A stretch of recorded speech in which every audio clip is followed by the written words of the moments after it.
So, hope everyone is doing well. Oops. We'll discuss this in a little bit. Here's our table runner we're working on. I think I'm just going to go ahead and, you know what? She gave it to me. Let me do it the way it's supposed to be done. Enough with all my nonsense. But we are going to streamline it a little bit. But I'm going to use the colors. I love, oops, let me bring all this over here. All these pins. I do love the color of this blue is fabulous. Just saying. I'm in love with the blue. Let's be, oh, here's more. I am in love with the blue. Put this up further. All right. Do love me that blue. Okay. So let's see what else is going on. I'm wondering if that was supposed to be there. This here. Nope, it says it's supposed to be there. I'm just looking at this and I'm thinking, I don't know if that's supposed to be there. But down, down, and over. It is. Okay.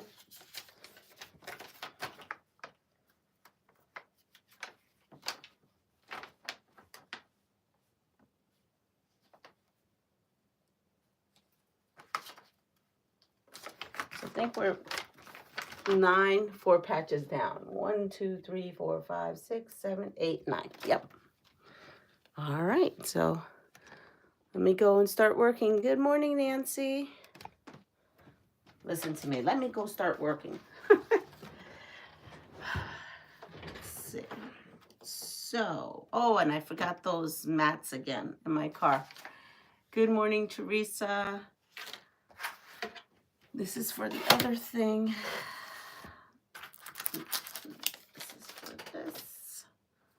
And I have my colors here, right here. So I am going to see that I need a green. And how many green do I'm going to count how many green I need. 1, 2, 3, 4, 5, 6, 7.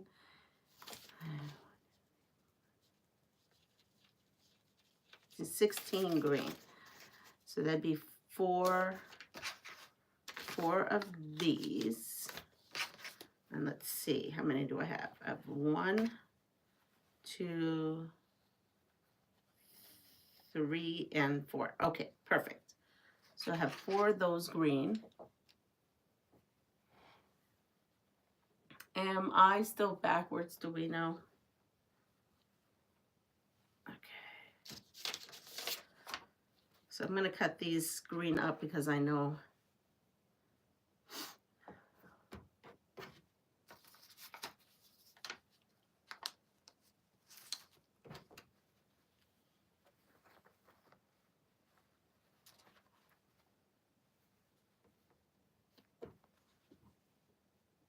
I'm just going to line them up. Put this here. And chop. You know what? I want to measure this just so you see this right here measures 5 1/4. So I knew there was something off about this. I didn't even check it before, but it measures 5 1/4. Oh no, you're gonna be in the hospital with your husband? Oh, you're still, oh, I'm sorry to hear that your honey is in the hospital. Is he getting treatment today?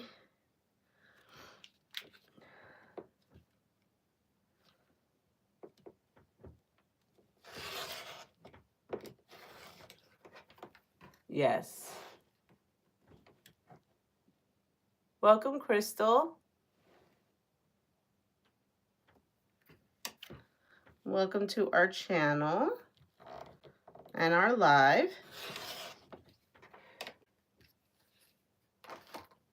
Okay, so I put this 4, and I'm going to put this together. I have my pile from yesterday on this one. And then I'm going to need some lighter colors.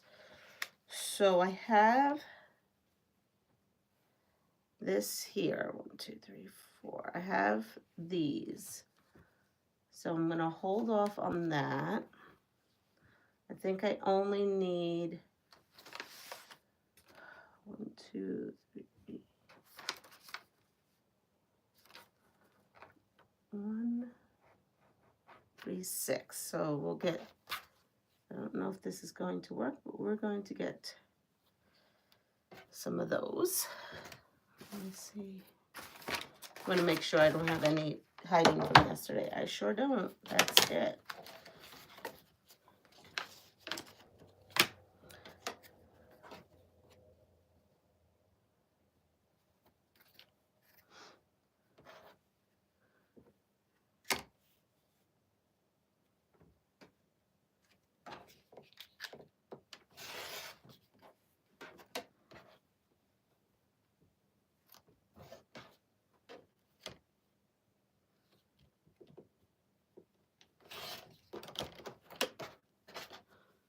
I don't know why I did that this morning. Sorry to, yeah. Oh, does he have an infection? Oh, I thought he was getting treatment.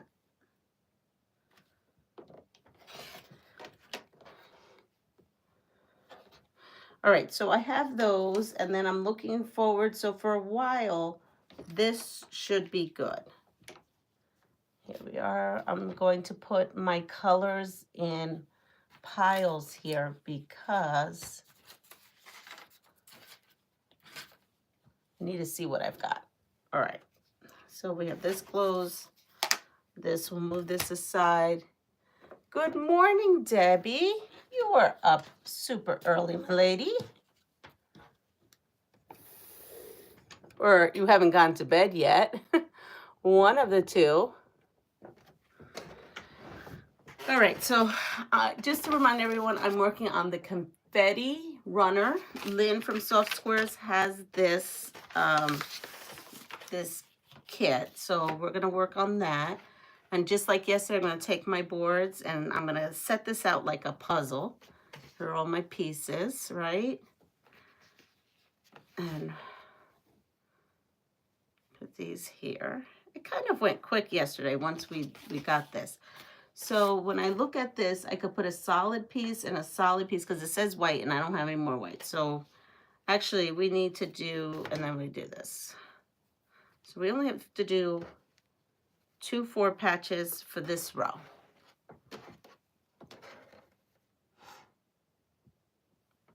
So the Confetti runner, it's a table runner. I'm gonna show you real quick here in a little bit what we completed yesterday. And hopefully we're not vibrating because I left the mat.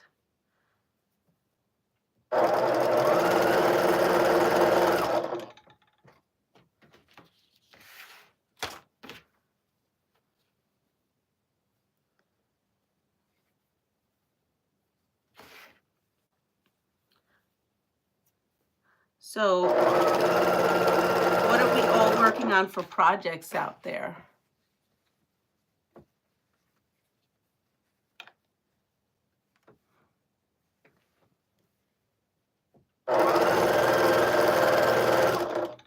A deep part. Wait, let me see. It doesn't bother me, but you all still vibrating. Okay, that's it. Give me 2 seconds. I'm gonna grab it.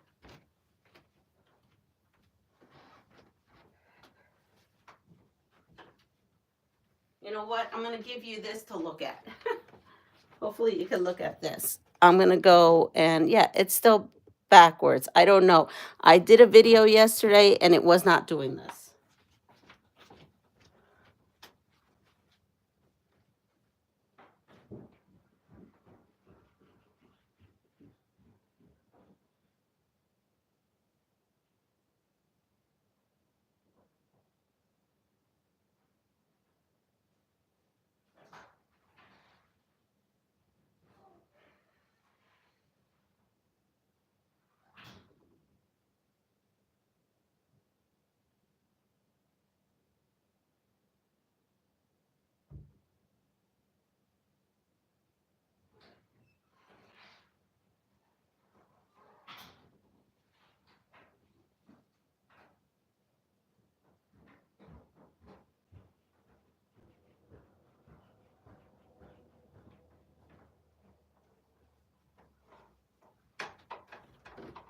All right, I'm back.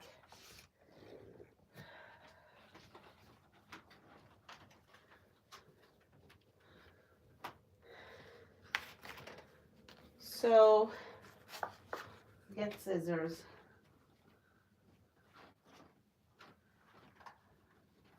So, as you can tell, this is a new setup. I figured out my baby lock with the, if I didn't contact Lisa, she also, oh, you did contact Lisa. Yes, still backwards. Don't know why. Have no idea. Wow. How wonderful, Debbie.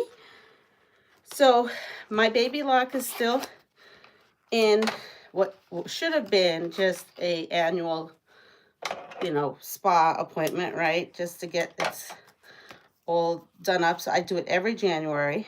For those that you know. For those that don't know. And the bad news is there might have to be something that's fixed that isn't a very expensive fix. And she kind of said my machine is at the end of its life because I put so many miles on my machine. So I'm well, there's no way I could replace it with a new machine of the same, the newer version of the same thing I have that's way out of my league. And she didn't have any of those that were previously loved, meaning used. But she did have a bunch of other used machines that were really well priced. And that's how I bought my machine. I bought my machine used.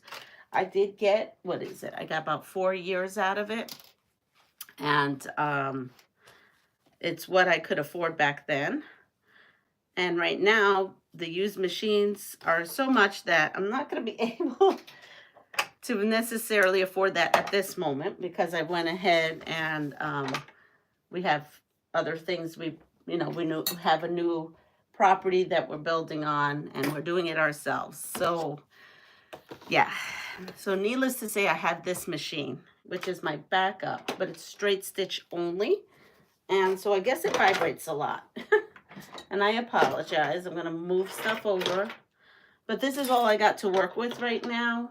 I have my antique machines, but they're also straight stitch, which leads me to why I can't finish my ginger quilter box this month, because it requires using a zigzag, and this machine is only straight stitch.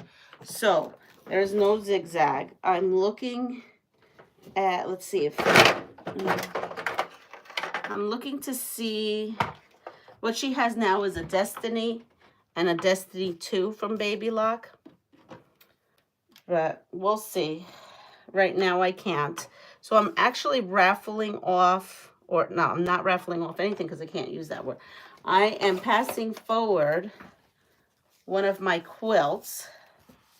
So this is what is this? A dish mat at the dollar store someone told me to use. So I'm going to try that. I'm willing to try anything. And you can go to my community feed and you will see the quilts. If you make if you make a donation to my channel, or I don't know how I want to phrase it. If you want to support my channel, there you go. And please do not support it if you do not have the means. I do not want anybody to do that. That bothers me to no extent.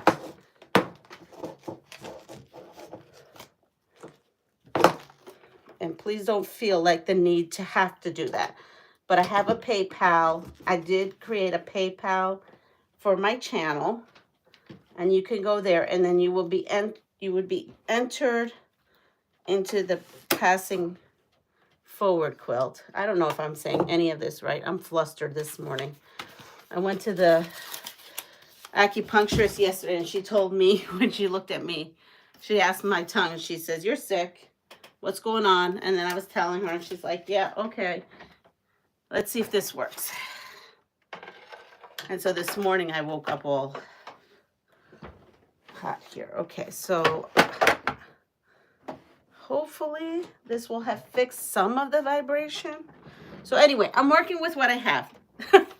Long story short, I'm working with what I have right now. I still haven't heard from her how much the fix will be if I go that route. Hence why, that's why I have this. That's why we have vibrating.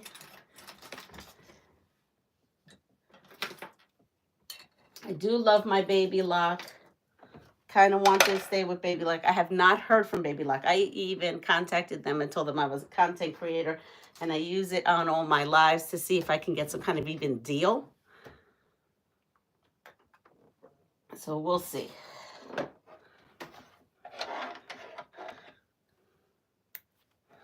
So we have that. I don't even know where my quilt is because I'm going to bring my quilt, the passive forward quilt. It must be in the other room.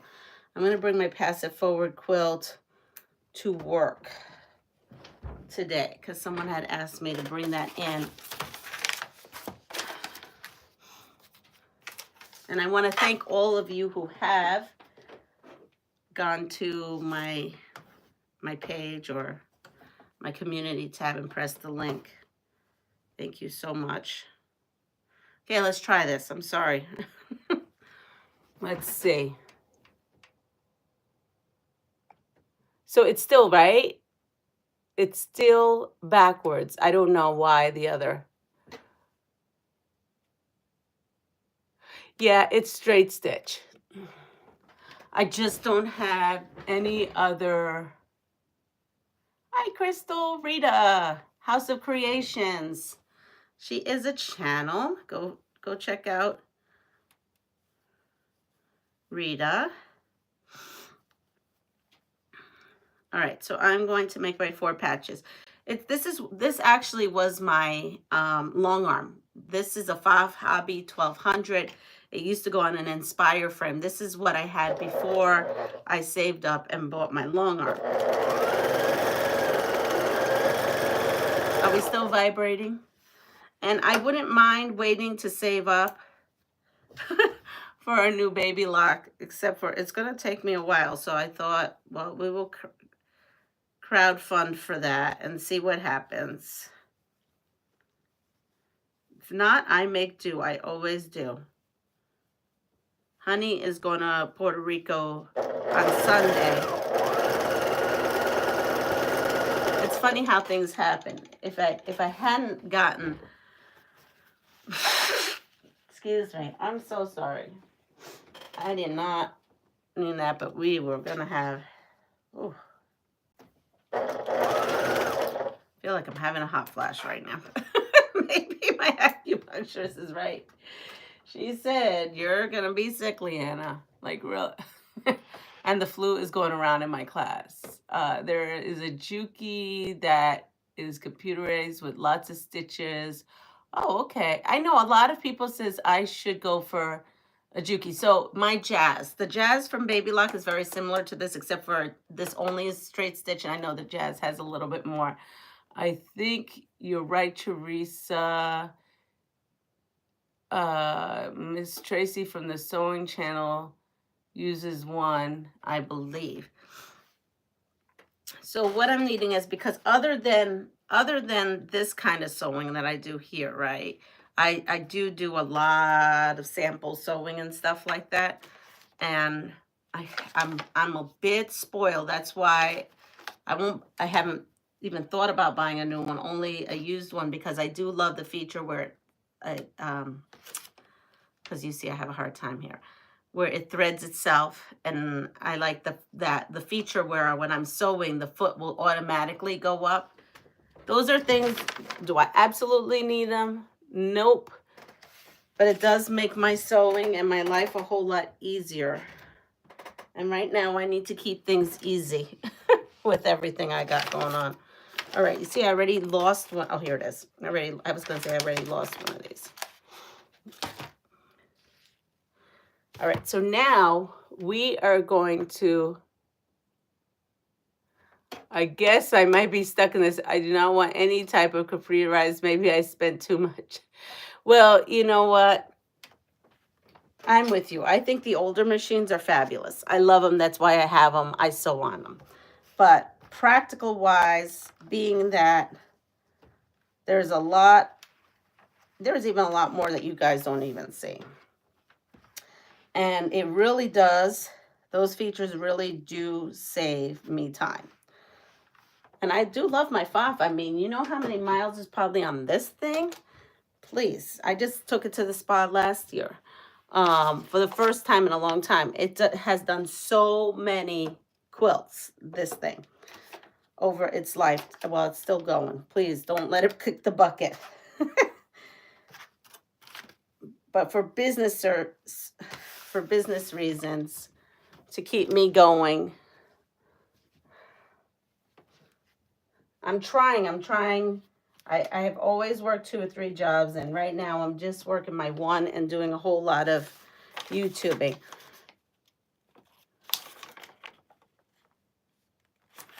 Because it's what I enjoy. I'm going to be selling quite a bit of my, like at work now I have my, I bring a quilt every day. And I said, whatever you see up here is for sale. They're like, well, even because they all like the wall hangings. And they go, I thought they weren't for sale. I was like, oh yes, anything you see, wall hanging, even if I love it right now, it's for sale. I cracked them up. Okay, so here we are. So now we're going to, and then this gets put in here. Right here. Yeah. Remember, I have to trim everything down. Now, my next quadrant. So this is where things are going to get funny because I don't have any more white or gray or anything. So I'm thinking I have some of this lightish green, and I may actually take these out and put some of this light here and introduce some of this light green here. I don't know exactly how.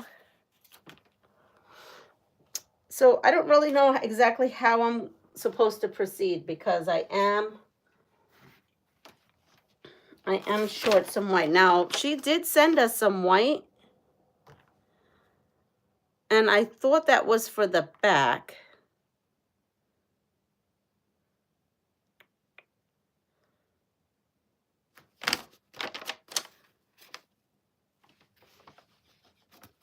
So we might be actually at a stop right here.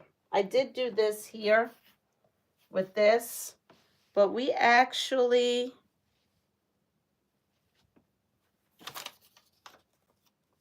I'm sorry, I'm just looking over here of what's going on. We actually might be at a stop. I'm going to stop here. You're born a saleswoman. Are fighting with the cold since beginning of the month. Just got antibiotics. We woke up coughing and couldn't sleep. Hopefully kicks in soon and so we can sleep and feel better. I'm so sorry to hear that. Oh no. So I'm gonna stop here. As a matter of fact, you know what? This is where I ended yesterday, and I thought it was because I didn't want to use the browns, but now, oh wait, here's a stack. Wait, I have more here. Maybe I can. Let's see. I put these 2 here.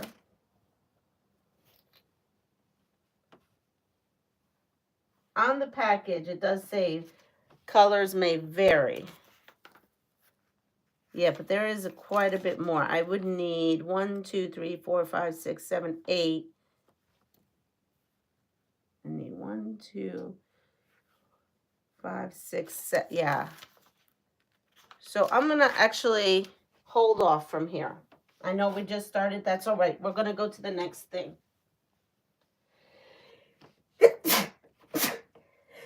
Excuse me. Wow. All right. We're going on to the next project. So this is the behind the scenes. This is how it is in my world right now. So we're going to take down the confetti runner. We're going to work on it when I get what I need. How about that? So we're going to move this aside. And we are going to go and talk about the ginger quilter. So the ginger quilter, yesterday, I put up a short because after I got off the live, I realized something.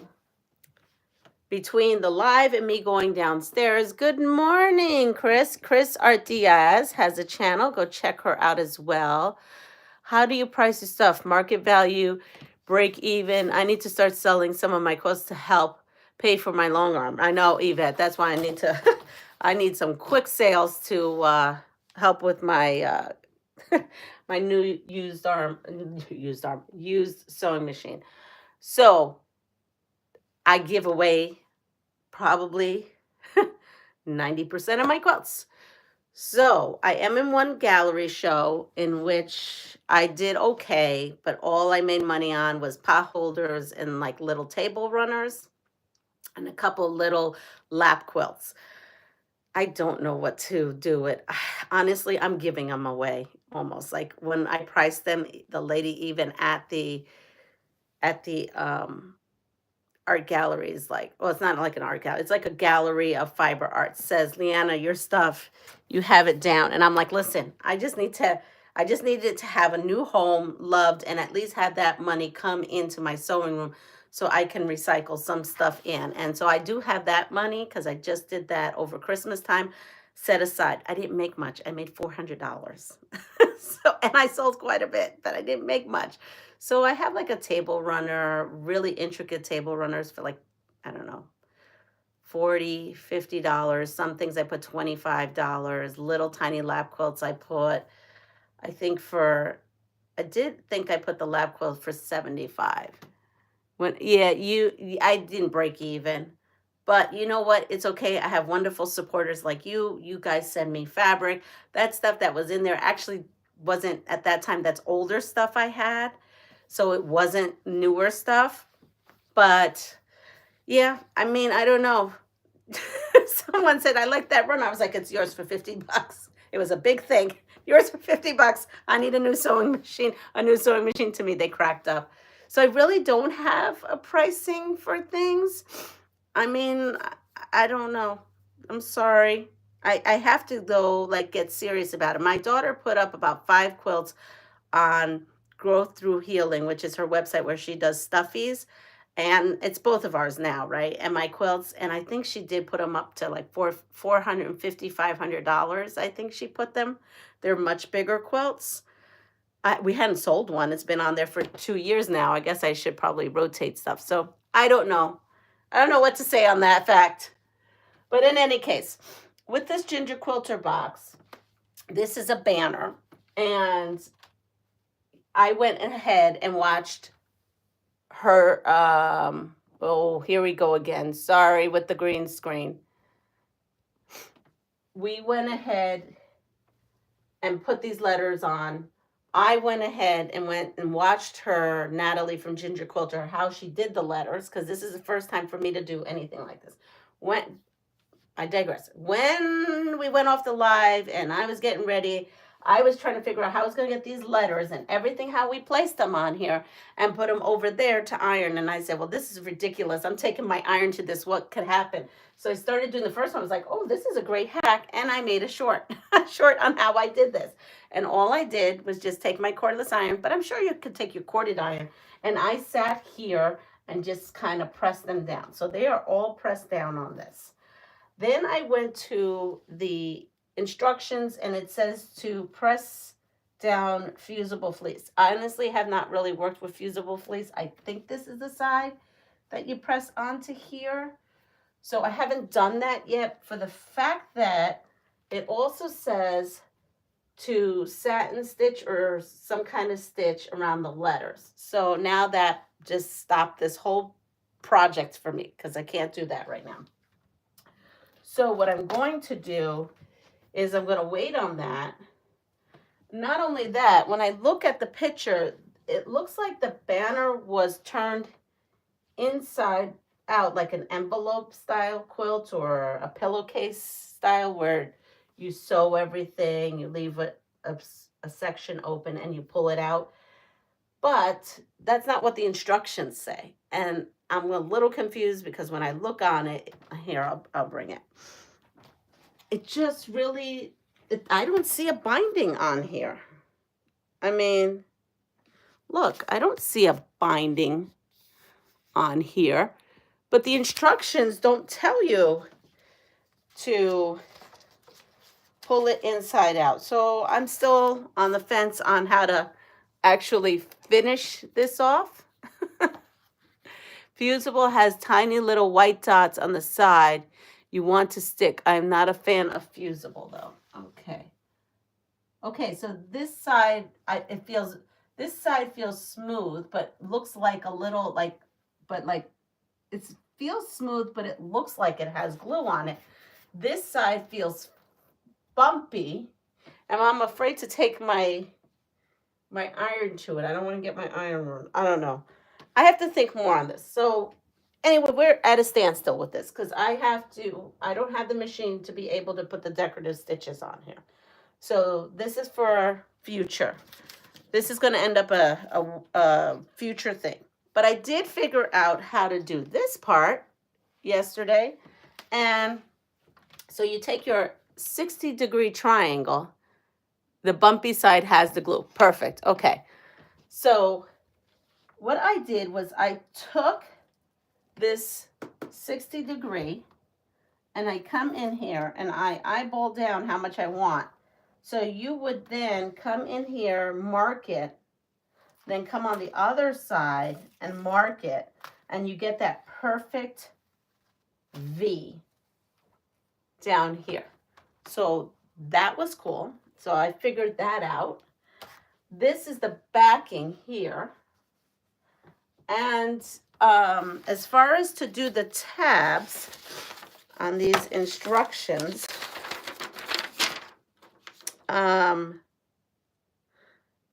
see, it just doesn't even, it's kind of wonky. It's showing you over here how to do the tabs. But I can't imagine, yeah, I don't know what to say about this. I got to research this more. I did go on to YouTube to see if there was like a tutorial on this. I went on the website to see if there was a little bit more on this, and I didn't get very much clarification. So being that I've never done a banner, I think I'm doing a pretty good job trying to figure it out. And I can't wait to do it because I love this saying, love, beach, and quilt. I want to put this up in my sewing room in Puerto Rico. So, but first I need a roof and some walls and a door. but one day I'll have all that. And I'd like to put that in there. And that's what Honey's doing. He's hopefully going to do all that kind of work. So this is behind the scenes. So you saw the table runner. That has to be paused. I got to figure it out. You saw this situation here. Love it, but I got to put it on a pause. So that means we are going to create the next thing, which, let me put all this.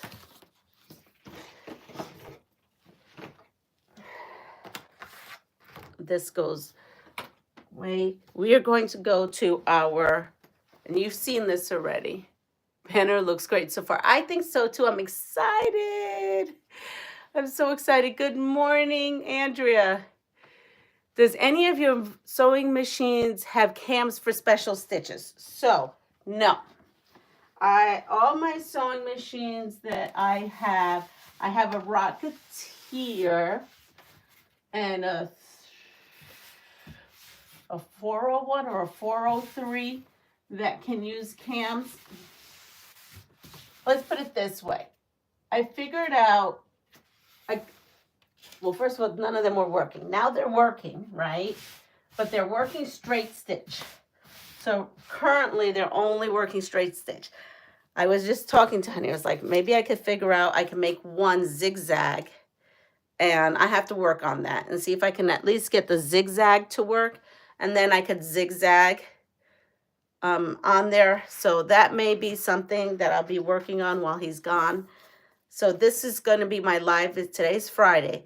So I will not have a live on Saturday or Sunday. There will be no live this weekend because this is my last weekend to be with him. Sunday, I have to take him to the airport. Saturday, I want to spend some time with him and do some farm things that need to happen before he leaves. And yeah, there's a lot going on. Plus, I'm not feeling too hot. I am going to take it slow this weekend. He might know where to get them. Oh, I think I can get them. I just don't have any with me. I relatively see them on Marketplace. All right, so we're going to go with this. This fabric was sent to me by Carmen's Quilt Shop. Excuse me.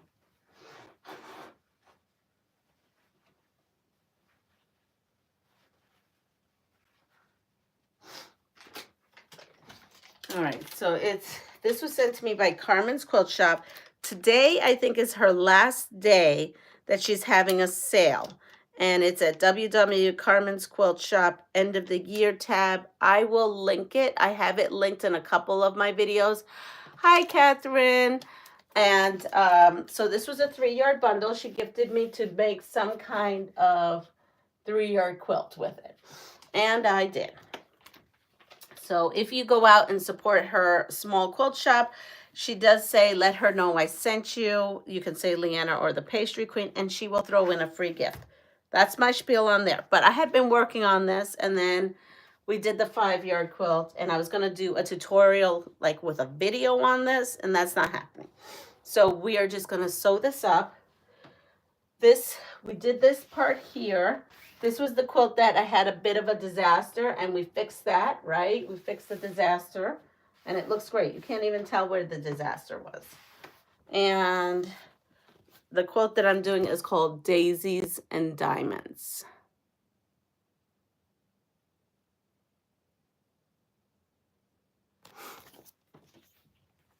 Yeah. Oh, okay. Okay, I gotcha. So because I was thinking of the whole thing about cams and all that, I contacted someone I know as well, and they're going to get back to me. So it's not that I might be able to make one of them functioning.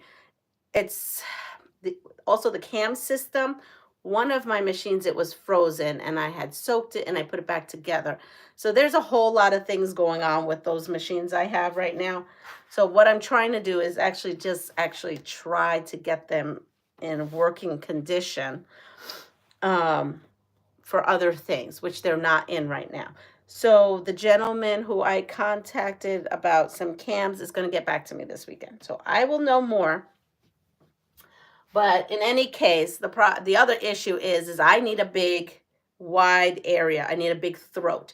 Those machines are wonderful, but they have a small throat. And because I do other stuff for business in which I get paid, so I do unfortunately need to bite the bullet.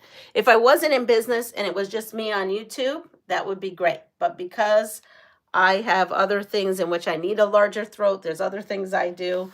Unfortunately, I just have to, but I have patience. It's not an overly big rush thing. So anyway, so we have this. I have the one diamond here. I have the pieces and the parts to make the blocks. So we're going to make the blocks together. This is going to be the tutorial. And we're going to add it here and finish this off so I can get this off my plate. And there we go. So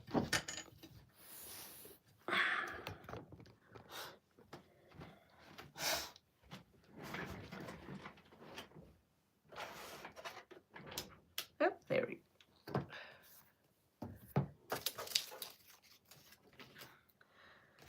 So we have over here pieces and parts. All right, so we're making the half square triangles. Oops. Let me put this here. We are making half square triangles. We use 2 pieces of fabric, and I don't have that. So 2 pieces of fabric. We're going to draw a line, and then we're going to sew a 1/4 inch on both sides.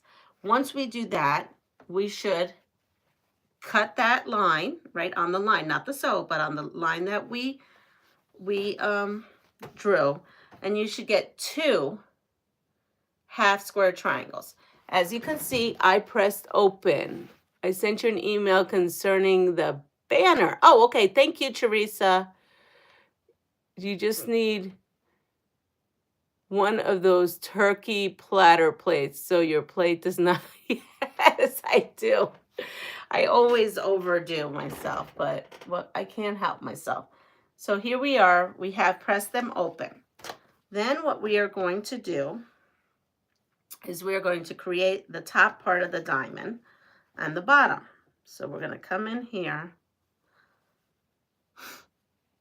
and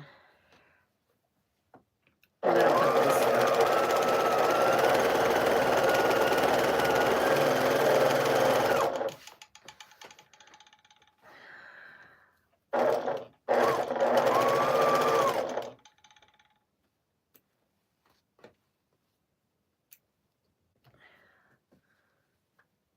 And we open this up and we have that. Now, what I do, again, when I do these 3-yard quilts with you all, they don't give you pressing. They basically have you press everything open. I am with this block going to press it open because I do find it does lay flatter. So I have now 2 of these to make a block, and I am going to press it open, and I will show you what I mean by that.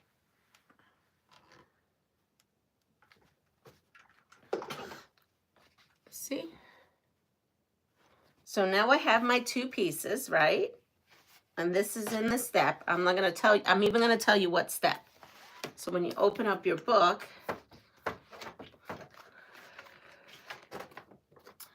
that is, yeah, that would be step, here it is. That would be all the way on page 8. We're making this block assembly. That's block assembly B on page 6. All right. Now we're going to put these 2 together. And always good. For me, I do pin. I know you saw me yesterday doing crazy stuff without pinning. But I'm going to pin here. And where it is, because it's been open, right? Press the seams open. You want to make sure that you're all lined up there.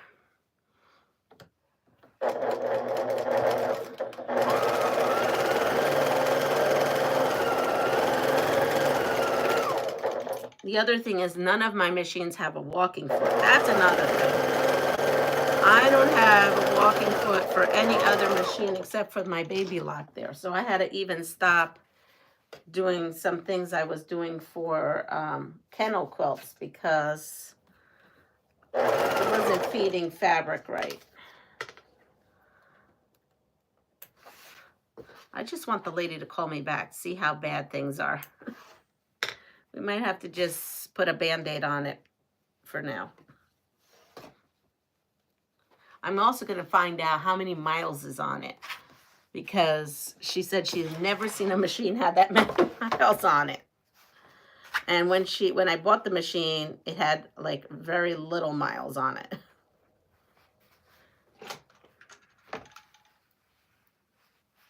Because I bought that one used as well. All right, so I just opened that. Kind of this. There it is.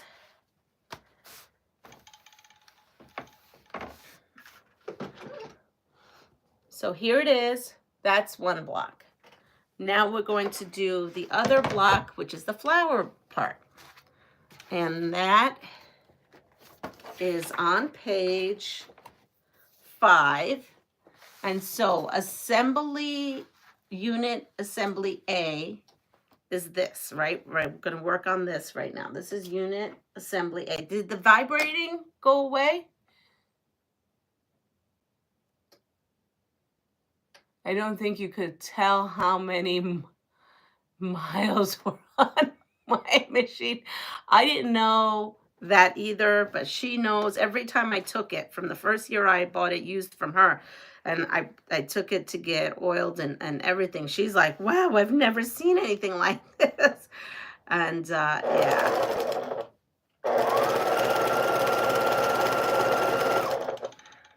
She does price her machines. I really find she does price her machines very well. Her pre-loved machines. Because if you go on Marketplace and you see like a machine comparable to what she has in hers, they are so much more than what she charges. And you know that she looks at everything. She gives you classes. She gives you free classes with it until you know your machine.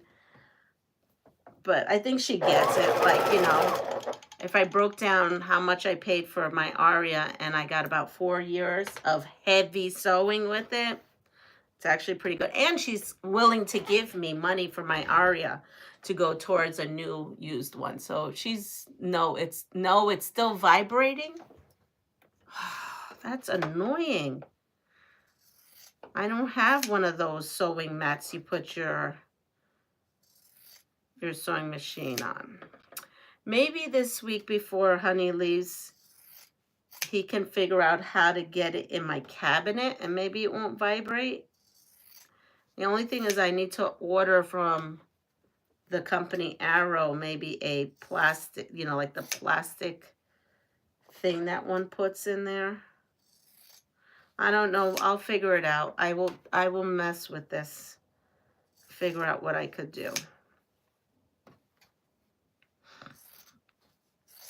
Everything seems to be breaking because my stand here that I'm talking on stopped working about a month ago or so.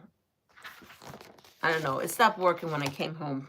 It was like, just stopped. I'm like, sure, now everything wants to break. All right, so we have, let me see what I did because it's been a while. What did I do here? Okay, so I just pressed this out.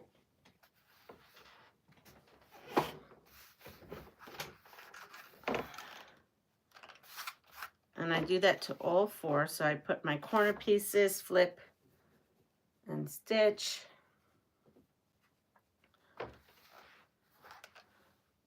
Well, being that my ring light is out on my stand, and my honey couldn't fix it. It's not the bulb, it's the actual wiring. Maybe I have a travel tripod. Maybe I could do that because that goes on the floor. I just have to figure out where to put it in this room on the floor. All right, so we have these. Now the next step is we are not sewing these together. So we have our 4, and you would make whatever amount you need. And then we are going to take, I have this left. No, that's not it. I should have some of this left. Well, let's see. Maybe this is it. What is this supposed to measure? This is fabric 2, and this should measure, no, that is only a 1-inch piece, so that definitely isn't it. Let's see. I have this left, and this left.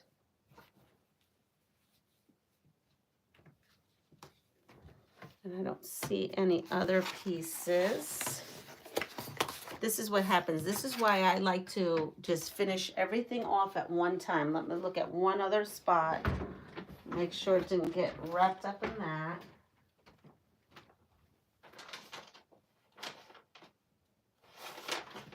And yes, it did. Here it is. All right. So we are now putting one of these pieces onto here, and it will tell you, it'll tell you in the book, 1, 2, 3. Oops, I'm missing one more.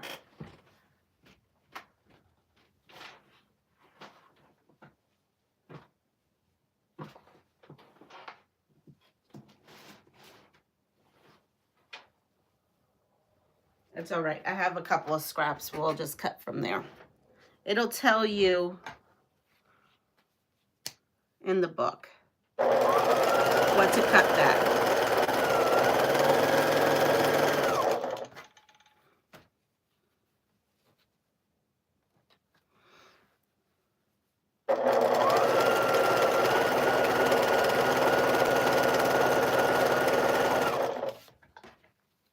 here we are.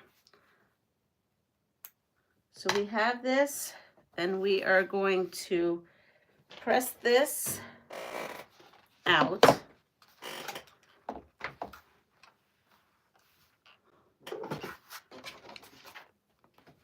And what I mean by press it out, you see how it goes in here? And then we're going to put our next one. And we want to make sure that it's making a V up here. Can you see that?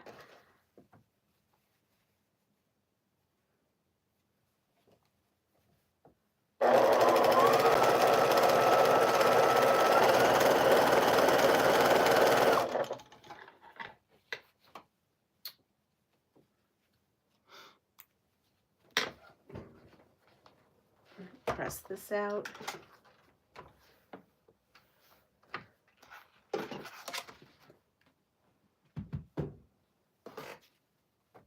And we're going to do the same here.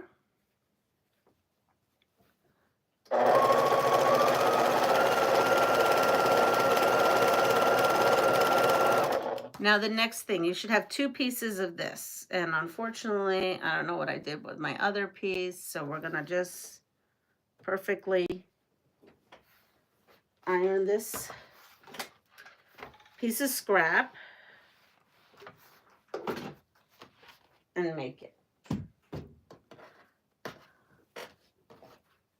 And I have art bins. I really, next time. So I'm just going to trim from here. You know we all do that, right?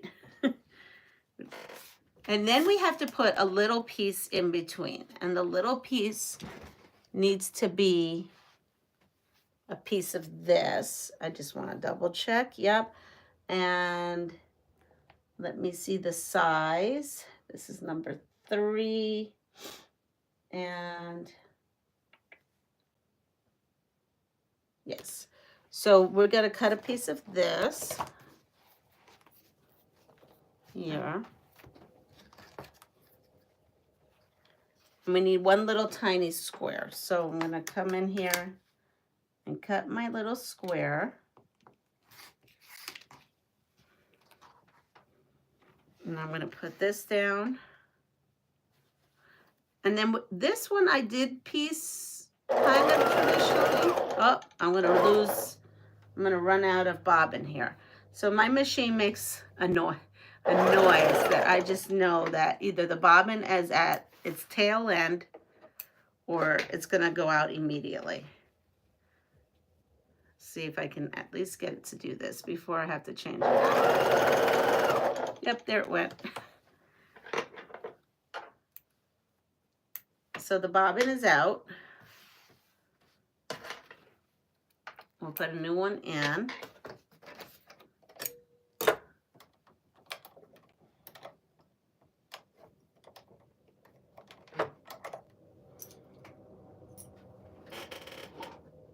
And I'm just going to go ahead and use this one here.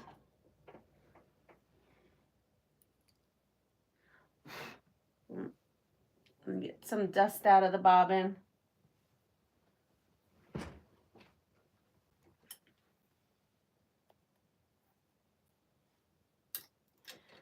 So I just oiled it yesterday, so we should be fine on that front.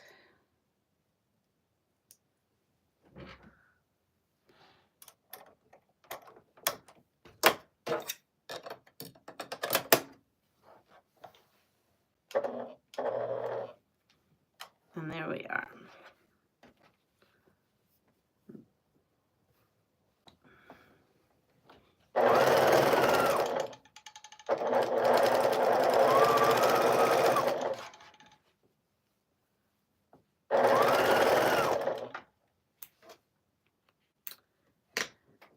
So now when I iron this, because I press this out, right? Since both of the sides have been pressed out, that means, well, that one should have been pressed out. Oh. And then I'll show you what I mean.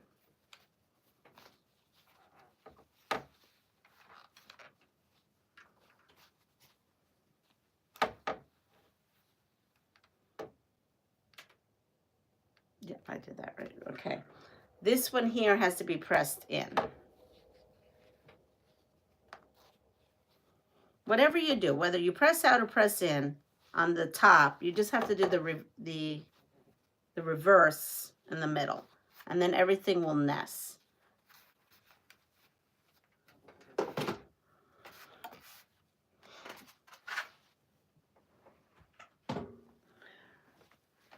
So I now put that, and this is where I made my mistake last time. I did this, where the both V's were up. You don't want to do that. You want to make sure your both V's are down so that it looks like that. And that's why last time I had a little bit of a disaster. So I come in here and put my first one, and everything should nest. Yes, it does, because I took the time to press. Again, if you want, press this open, go for it, but it really wasn't necessary in this spot. And now we're going to run through here.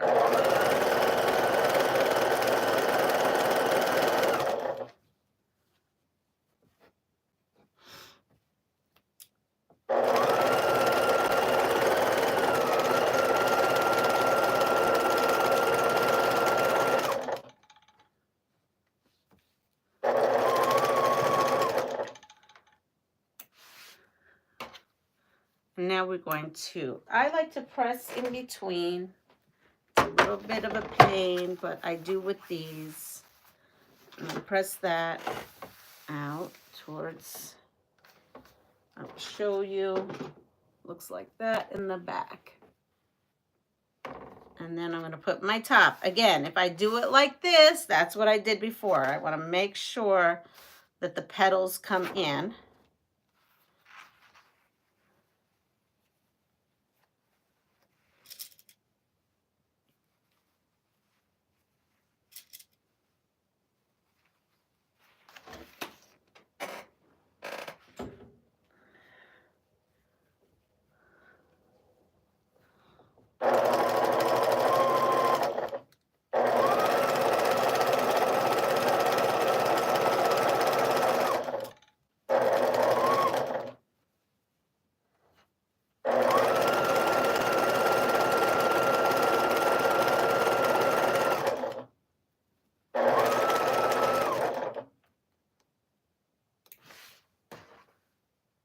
I've decided that because this machine works better with leader and enders, I'm going to have to figure out some kind of leader and ender project so I could use while doing this.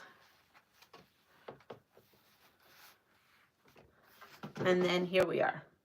Did I have that right now? Yes, I have that correct. So now we're going to go to the design wall and we're going to see what I have. I'm going to look really quick where we're at. Good morning, Joy. So we are okay. I sent you an email. That's where I was.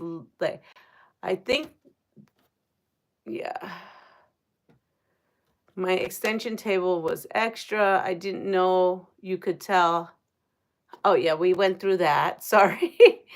And good morning to Joyce. We've got all our mornings. I have a pattern that asks for 26 fat quarters, but I am using my scraps to make instead. Do you ladies have any idea how to speed up the individual cutting? No, I someone had gifted me a Quilt to do that, to use my scraps that way, and I did do that in Puerto Rico. I don't know if it speeds up the process, but it did help me out a little. I love to cut with the rotary, so yep, layering your pieces is a great idea. Teresa, I bought a 10-inch cutting square from Donnell at Donnell Stitchery. I use it all the time. What else do we have? I just got a message while typing that said I have exhausted my quota. Oh no. That's weird. What's up with that? I'm not sure. Did you try a long... If you type a long message, it won't let you keep going. So, good morning, Melanie. Okay, we're going to come on over here. I promise you I didn't put any quotas on anything. So, I'm not sure. So, we're going to come in here and put this in. And like that. And then we have our other one. And we're going to put this one in here. So that's it. We already have this part sewn. So now all I have to do is sew these 3 together and then put that on the big quilt, and then we're going to work on borders.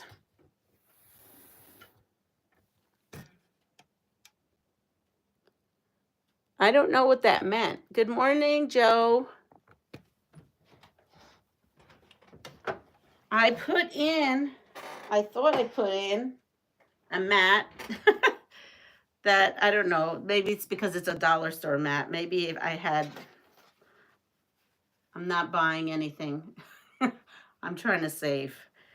So we're going to make do with things I have around the house.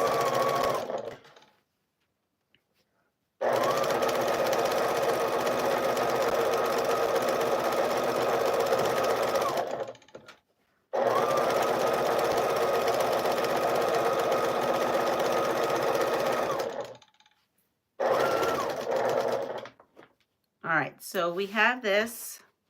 This is driving me nuts. Let me go grab some other fabric. And I gotta clean this area.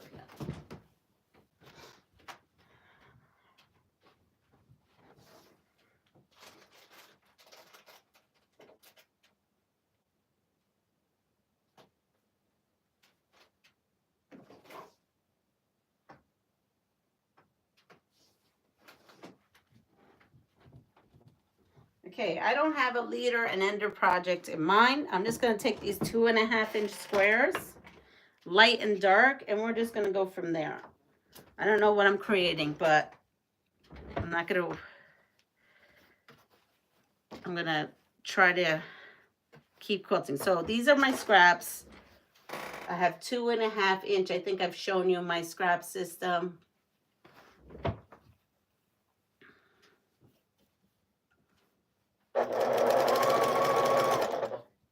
I've always wanted to make this one quilt, and I think it uses, and I don't remember what it's called.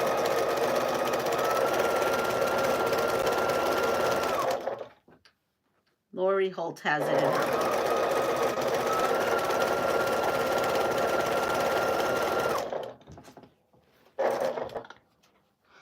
Crossroads, maybe? I don't know. I think it's like snowballs and 4 patches, so we're just gonna go with it. I'm not gonna even think, there's not gonna be any rhyme or reason to it. I'm just gonna sew. I'm gonna sew everything to a 2 patch and then figure it out from there.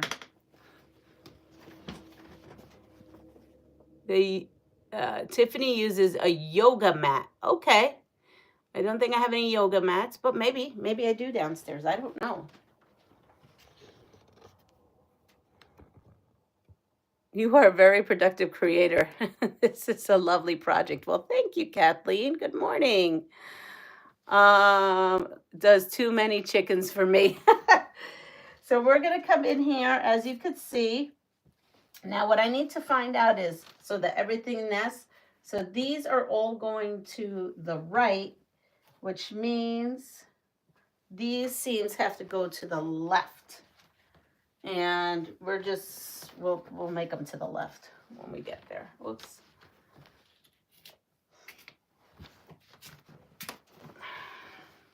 So I just grab it, hold of it, and then I'm going to bring it with me to my sewing machine.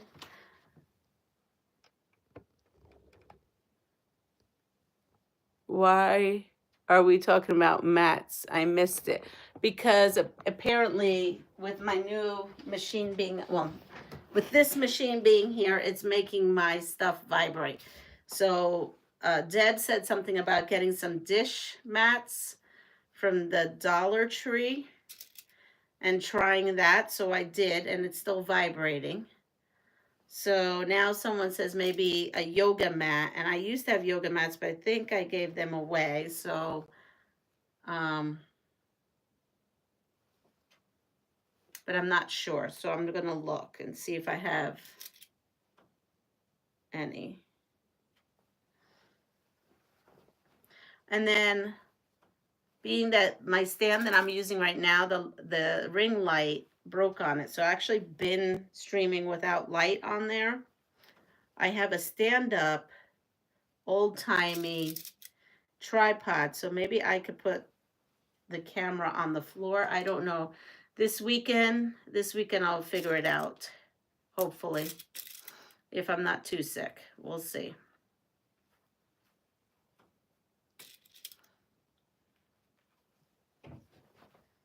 I've been drinking a lot of echinacea and elderberry, but it's just, I think all I'm doing is just kind of getting it at bay. I do feel the vibration, but I don't know how to stop it.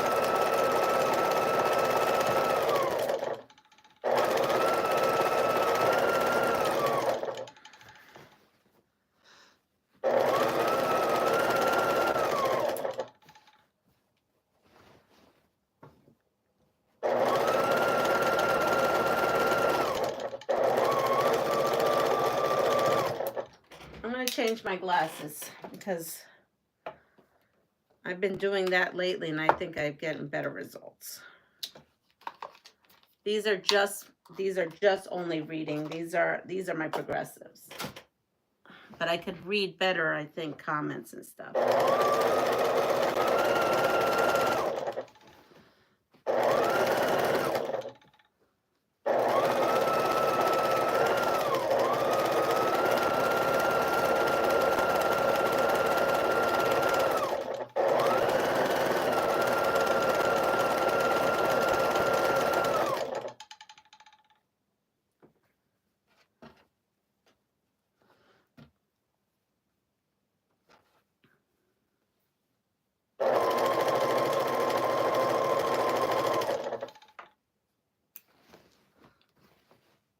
I'm using 2 patches for a leader ender. I have no idea what I'm doing with them, just in case if anybody was wondering what I'm doing. All right, here.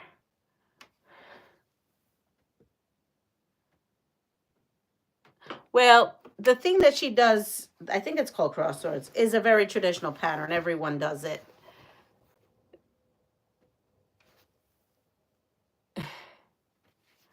Have used folding table and have an SMP mat under it. It still vibrates too. I had to put my Juki on a very sturdy, yes. And this is sturdy. I just don't know why it's doing this. All right, so we're gonna go, I'm gonna come over here for a second and press this one seam down so we can work on the borders.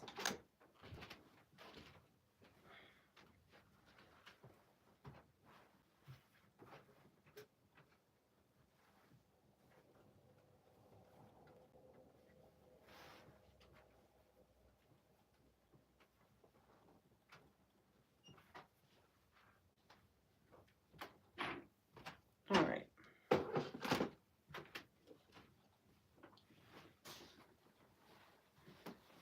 So we have this. And I mean, I only have 3 1-yard cuts, so I can't go all wild on this. Now, in the book, here it is. In the book here, it has it has 2 borders. The first border, I just have to find where it is. It's cut border 1. Where's, well, border, this I have cut already. I have this cut already and this cut already. So maybe I've already cut my borders. And then I have another, see, and then I have another big piece. So I kind of wish I didn't cut the border if that's what I did. Because I like to maximize so I don't have any left over. So what can I do? Well, you know what we can do? How many borders? Extension for the border. Okay, it says 5 here. This is a 42 by 54. And it's having me put fabric 3 which is this first, right? Has me doing this first and then this second. And because, look, I have another chunk, I may just figure out how many passes I need and make a third row just to kind of use this up. Or I may have enough for binding. Let's see. They use economy binding. I prefer your standard 2.5 inch binding. And I would have needed, so that's 2, 4. Yeah, I don't have enough for standard binding. So we might just use this up in this quilt somehow. Let's see. Good morning, Zaza. All right, so we're going to go for it. First thing we're going to do, and because this is what I have left for this. This is all that's left for this scrap here. This is what I have left of the yellow. So I do have a little bit. And I'm going to put this aside. So we're going to go with this now. And wait, is this, what size is that? No, that doesn't go with that.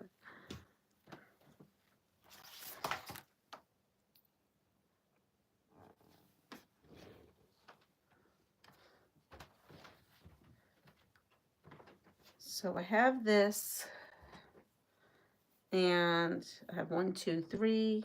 I only have 4. Oh, I only cut 4. I need 5, I think it said. 1, 2, 3. 1, 2. Maybe that is why. Let me see, is this part of this? No. Maybe that's why I have so much. I just didn't cut what I needed. Let me check this one spot over here. No. So what I'm going to do is cut off my selvages, because I need to sew these together. Maybe I only need 4. I'm going to go double check. This would be fabric. Let's see. Fabric 2 is the yellow. Fabric 1 is the pink. So this is fabric 3.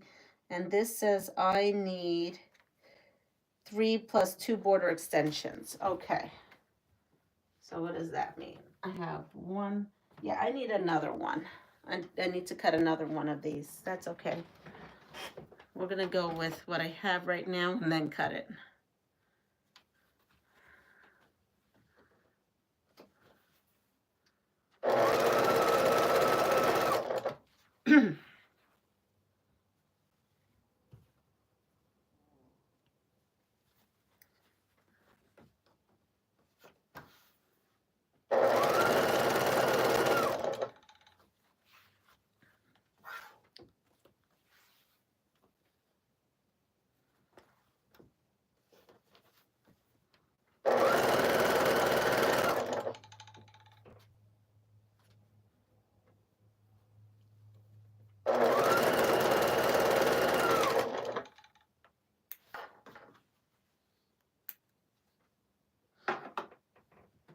My area is getting smaller and smaller.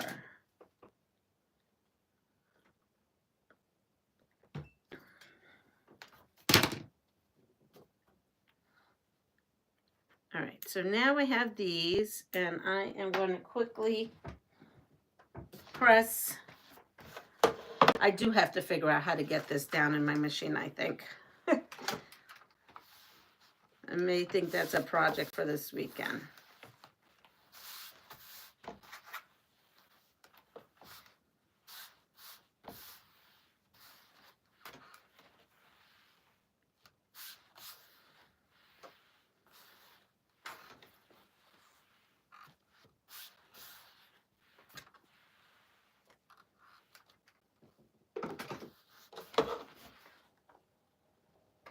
All right, so now I have my border, and we're going to come in. We're going to put it in.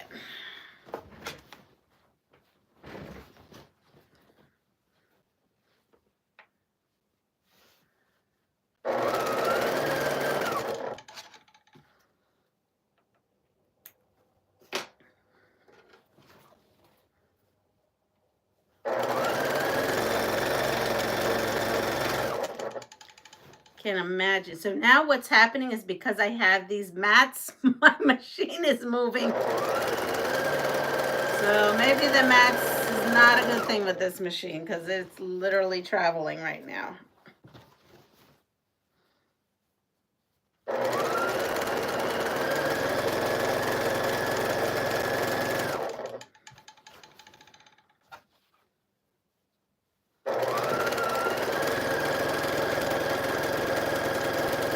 Oh, Debbie. Well, Debbie, do I still have you on here? I want to show you something because I don't know when you're going to get off, and I want to show you something.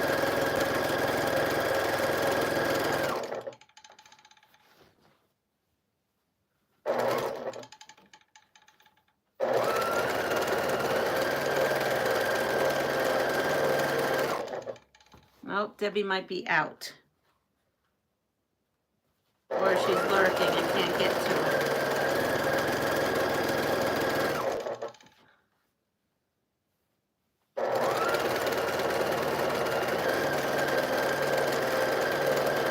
So I have another quilt pull. I have another 3-yard pull right going on. Yeah, I wish I could have a good night's sleep. That would be lovely. I did get better sleep.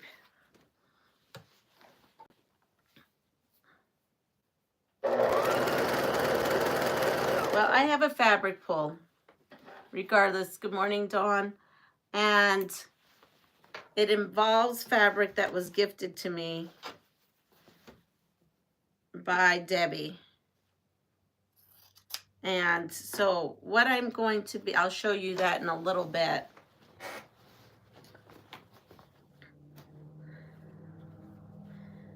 So Fabric Cafe put out, like every month now, they have a pattern that they feature.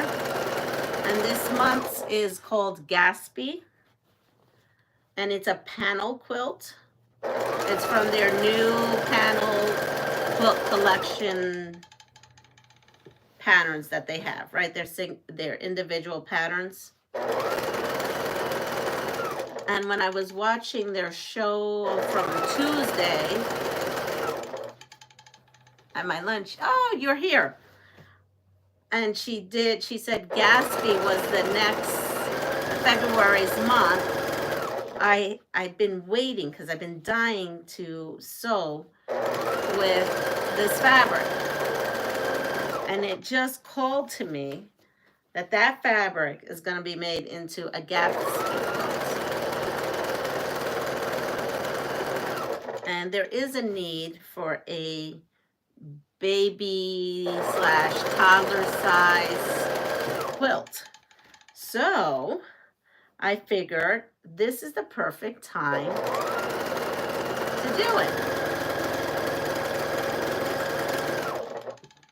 And so after I'm done with this and a couple of other little projects,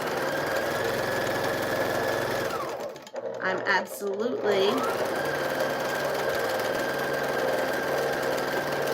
all right, I'm gonna sew it up. I'm gonna show you, whoa. So this machine is a little possessed. So I'm telling you that I did know. This machine's a little possessed. Sometimes it just wants to run on its own. We couldn't have, and I took it to get to the shop to get worked on because it had never really been in for a good cleaning and oiling. So it went in last year, and apparently there it goes. Come on, baby, don't do that to me.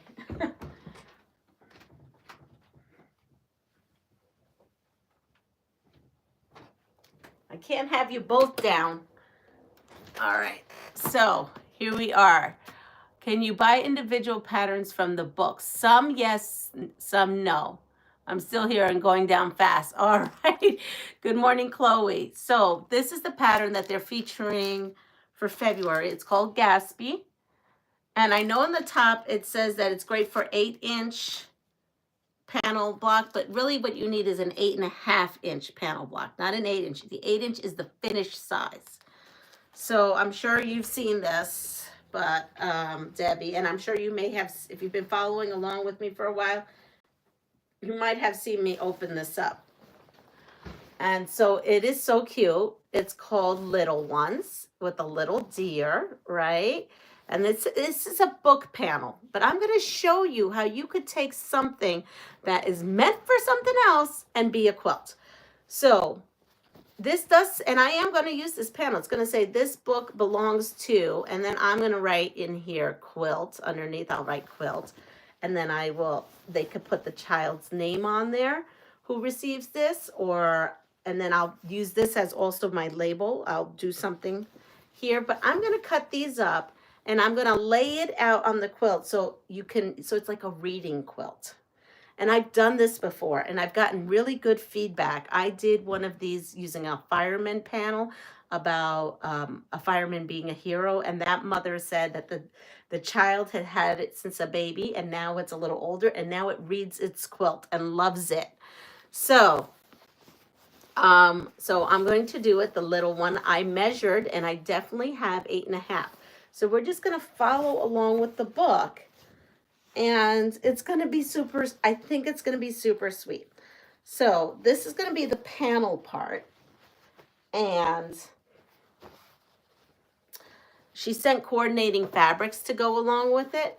So this will be also, you see here, it's like a half log cabin or whatever you want to call it. That's what that's going to be. And then whatever I have left I could use for backing. And then I also have a 10.5-inch panel that went with this that was sent to me. And so I am toying with the idea of using that as well, but I was so excited. So I did this. This will be one of our next quilts that we will be working on. And it's going to be how to turn an unusual a book panel into a book quilt. Oh, I'm so glad you can use those panel books. This will be a perfect, I'm telling you, the parent who I gave that book quilt to said it was just wonderful. And then also a child, when they do tummy time, they are now looking at words, right? Really at a young age, but they're looking at words. So I think it's a win-win. Win-win, letters, all that. So yeah, so we're going to learn how to take a book panel and make a quilt. All right, so I'm going to take my leader off, and I'm going to iron or press, however you want to say it.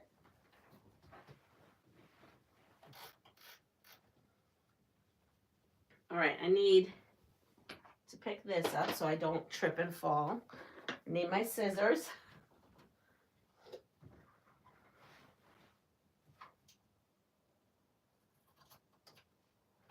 So this is what we have left for the top. I think I may have enough. I'm not quite sure yet. I'm waiting for my iron to heat up because I need my other iron. Let's see, I might have to cut. Yeah, I don't. All right, so while we're waiting for the iron to heat up, I'm going to cut another one of these strips, but I have to figure out what size to cut it.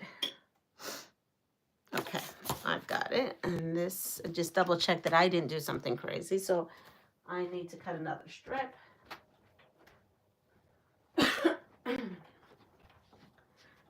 And we're getting to be that 7 o'clock where I bring out the games.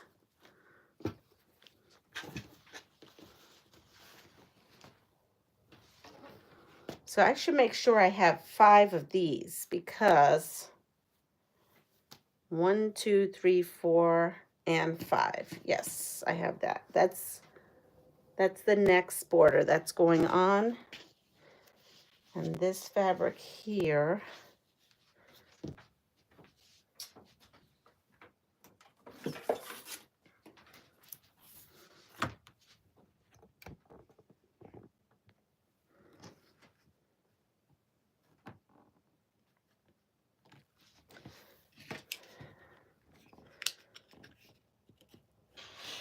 So if I was to do this again, right, because you learn stuff every time you make a quilt, knowing that I had this piece, I would have made that border much bigger because this here, being that I don't use this for binding, right, I have a 10-inch piece here, which actually I could, if I'm very careful, very, very careful, I might be able to do a third border.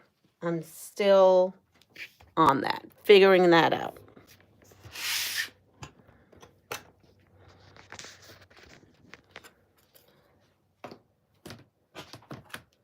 Oh, and then I have to, might as well, while I'm here, cut the selvage off.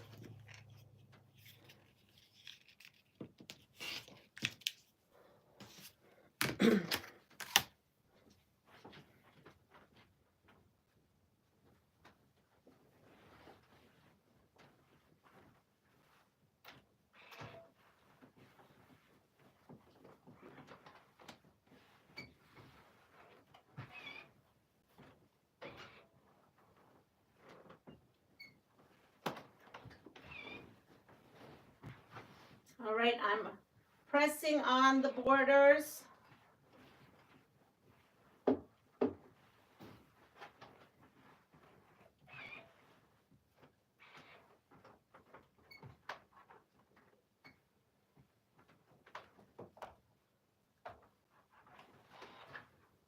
All right, here we are.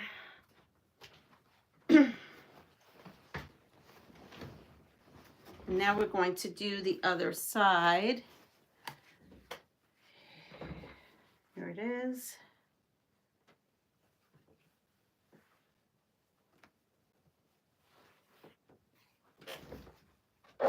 Whoops, that was me. That was not the possessed machine. I promise. It's a little funny and not funny.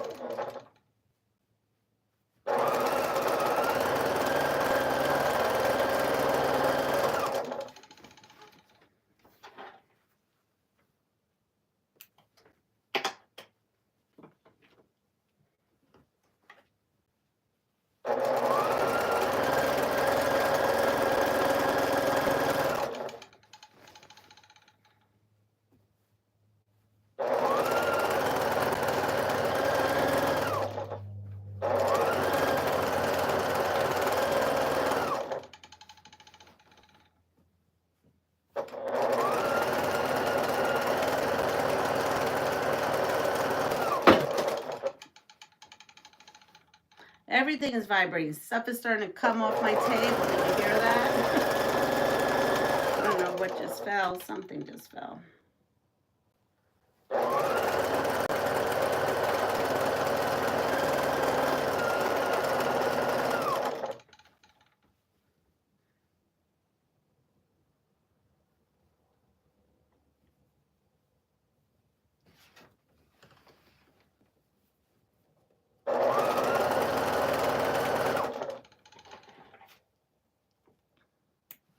All right, so we have this. And now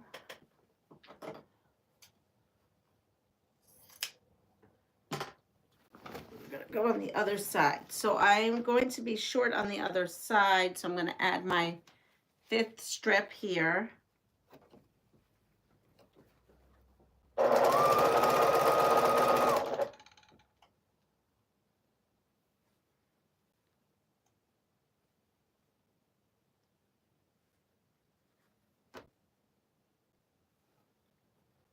I'm gonna, these are 2.5-inch squares. I'm just putting them 2 by 2 for no reason other than if I'm going to sew something, I might as well sew 2 pieces of fabric together.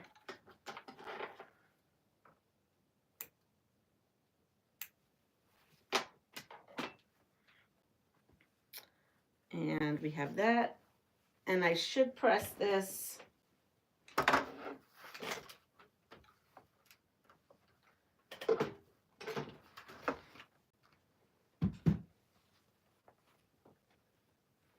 And here we are. We're going to put on this top one.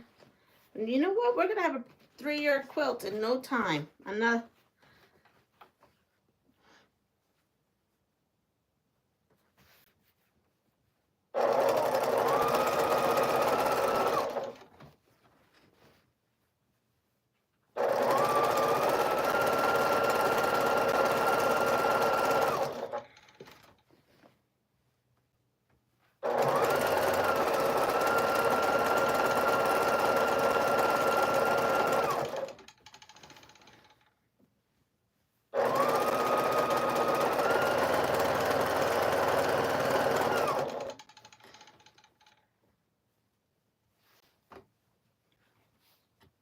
see.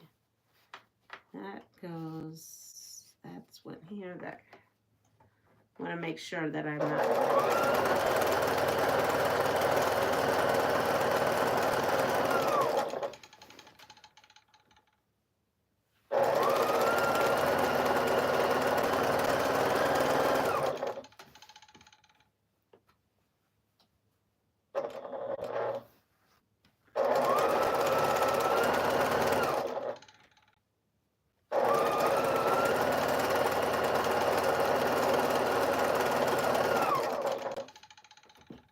All right, so now we have another one of these 2 patches. We're gonna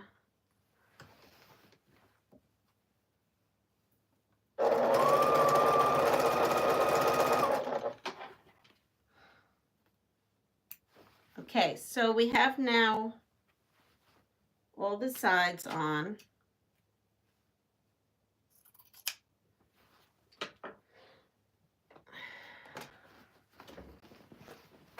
And then I'm just going to press now the top and the bottom. Let's see. Don't forget to hit the button. Sleep well, Debbie. Bye. I'm sure I've missed some people on this. I need to get my kiddos up for school, but I'll still be listening. Not a problem. Yeah, I don't even know what's going on. Half of our area.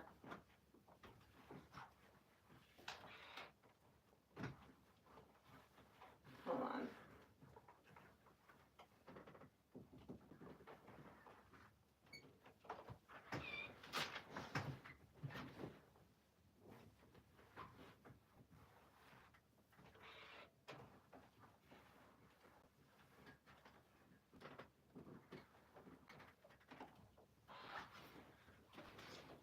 So a lot of people in our area are under an ice storm watch, advisory, something like that. And so a lot of people, hold on, I'm thinking about something. I'm getting an idea. Have like either no school or a delay or something. But when I checked before I came on here, our school's still on time. So I'm just thinking to myself right now, if I do this, okay.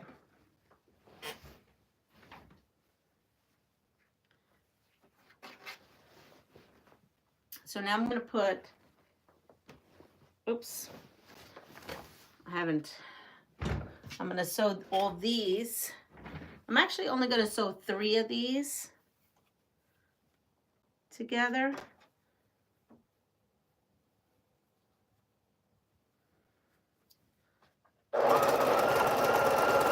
That should be enough for the top and the 2 sides. And then I think one of these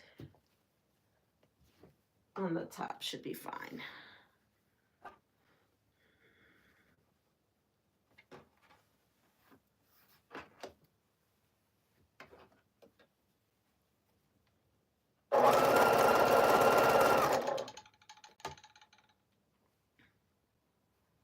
I want to stay in my jammies all day today, but we'll see. Once it gets light out there, I'm going to take a peek out there and see if there's cars in the driveway. In the parking lot. All right, so we have now put some of these border pieces together.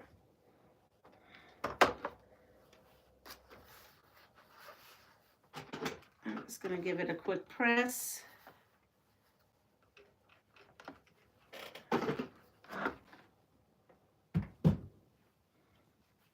And we're going to put our second border in. And then in this book, once you do that second border, you are done. Right? You're done. But I want to use that very last piece so I don't have that as a scrap, because I've got my scrap situation is getting to be a little out of control. So I'm going to try to get it in here.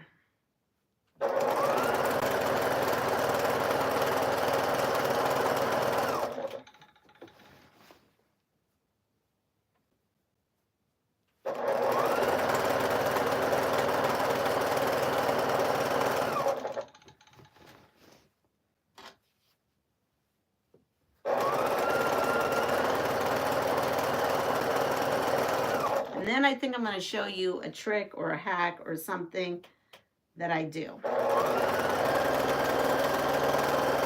Sometimes it works, sometimes it doesn't. I think I could use it on this quilt.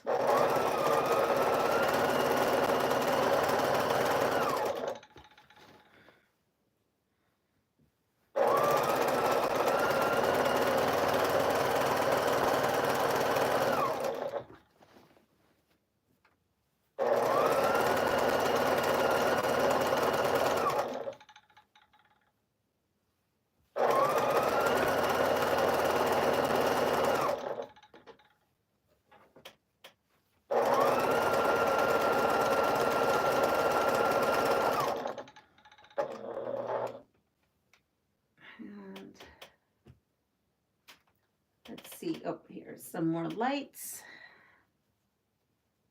It's so funny because I'm seeing fabric I hadn't used in so many years. That's probably been sitting in that drawer. Like that right there is a piece of Pat Sloan fabric, and I remember when I used it, but that was a while ago. All right, so we have this side on, and I'm going to go over to the other side.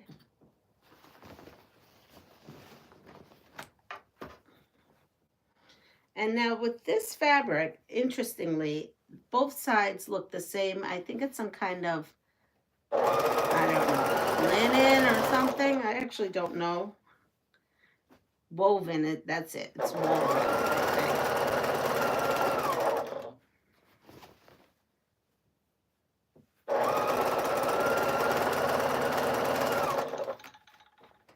All right, how are we feeling? How we're feeling? Gonna go to survivor mode right now. Good morning, Nikki. How are we feeling? We're feeling like we can do this today.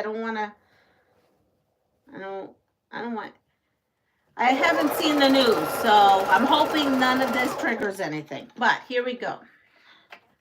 How to reduce the pain from a bee sting. There's our first question. Again, we're playing the worst case scenario survivor game.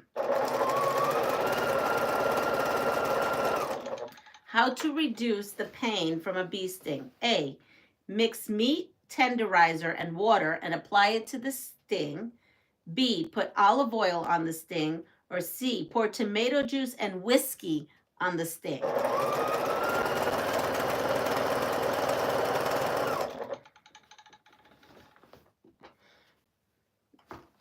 Now, I don't know what's in a Bloody Mary. If it's tomato and whiskey, I guess.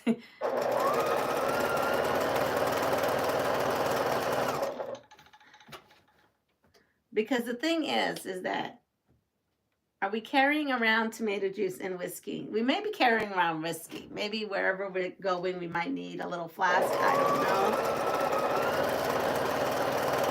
But some of these choices are not choices that we carry around. So maybe in this case, we're going to be home and not out somewhere. Then again, it is called like a survivor game. So I don't know, these choices they're giving us. I don't know about you, but I don't walk around with meat tenderizer in my pocket.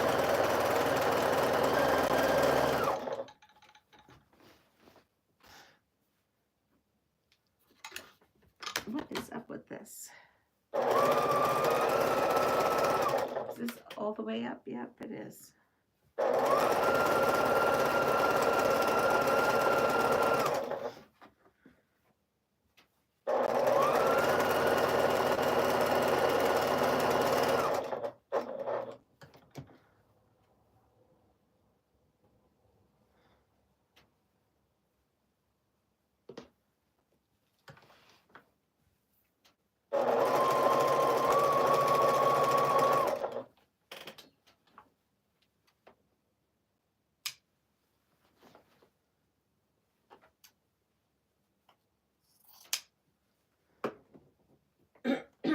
Let's see what we got for some answers here.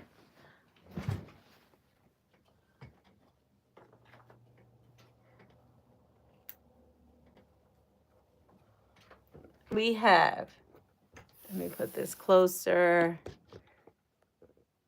We have a lot of bees. If I missed anyone, hello.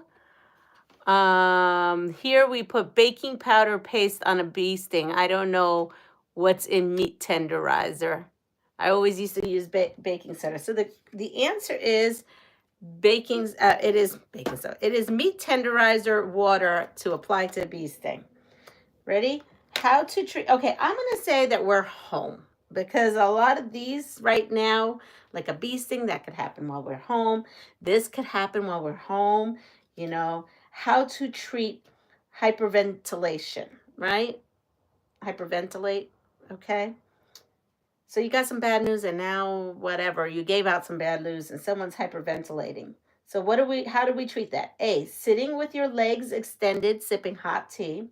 B, breathe quickly and deeply in a paper bag. Or C, slow the pace of your breathing until you're taking one breath every 6 seconds. I'm going to go and press these borders on.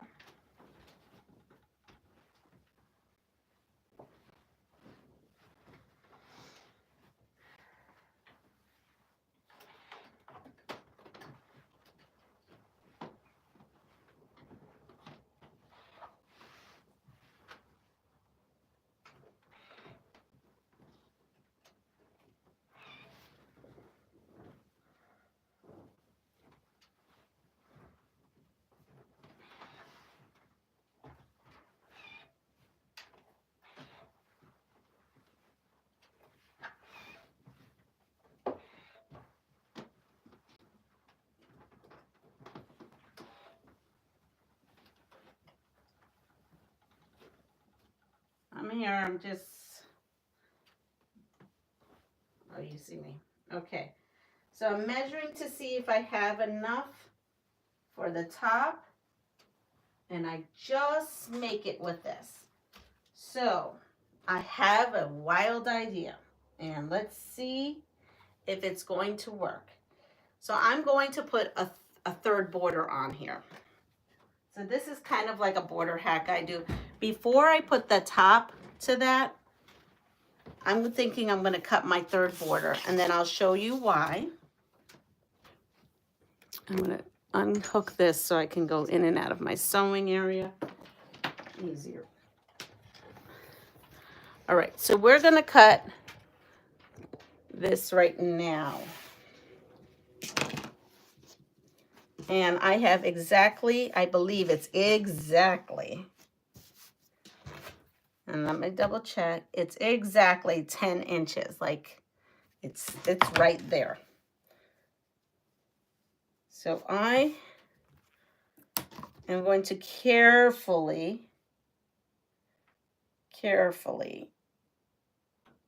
cut inside the line 5, right? Because 5 times 2, so I can give you this measurement because this is a third border I'm adding. It's not in the book. So 5 times 2 is 10. So I should be able to get 5 2-inch pieces.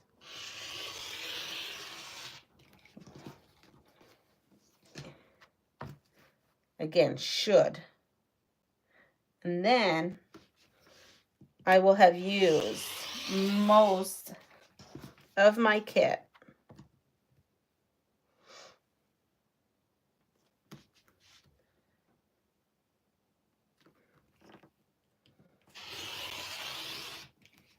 Now measure this, and I'm hoping this measures 4.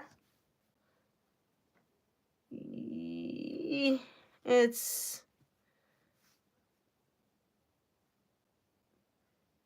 slightly off, but that's okay.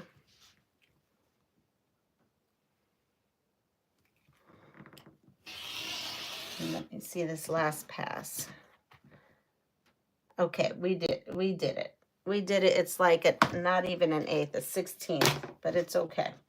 So I'm going to come in here and I'm just going to line up my selvages because I want to make sure I need every bit of fabric. Plus I have one piece left over from our first border. So we will be fine. As a matter of fact, I may just go like this and use that other one as last case scenario.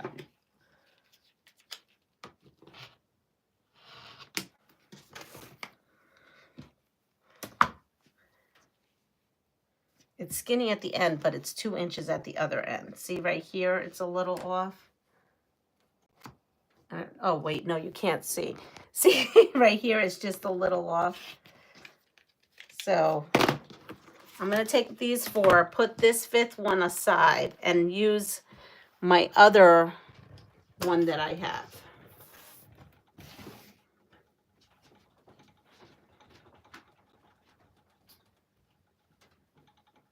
See, I have this right here. So what I'm going to do is take this. I want to measure, make sure that I can go across just fine. And yes, I can. Okay. Oh, you don't even see me. So let me show you on the design board my hack, and then I'll sew it.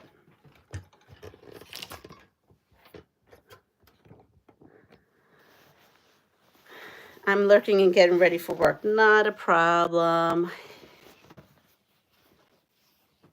So we have, this is where I'm at. To me, it's a hack. To you, it may not be. I find it saves me time. It may not save you time. I've done this numerous times before. So I have my first border on. And I've done this with first borders as well. So basically, you got to kind of think out of the box. I don't know why my brain does that, but it does. So I have now, oh, let me cut that off. That's going to drive me nuts. Here it is. So now we have our 2 borders on, but I do not have this pink border on here yet, or peach border. Now, I can come in here and traditionally piece this border right onto that, right?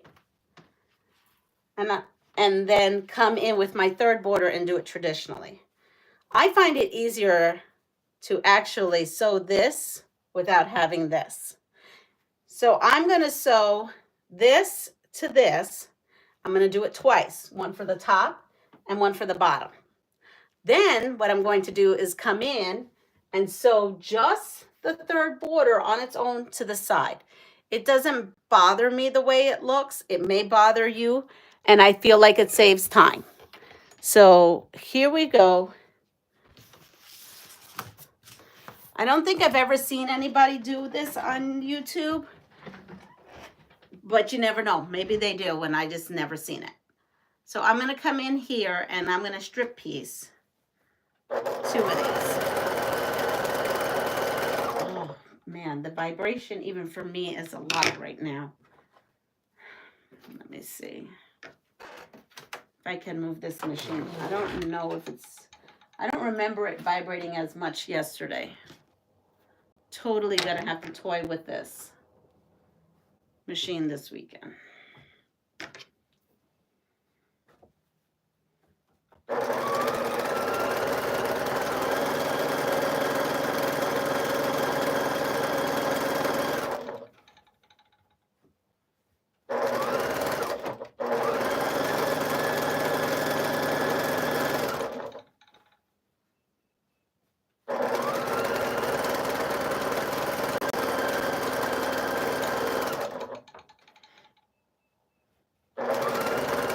Birdies are out there singing, so I don't know if we're getting a snow ice storm right now.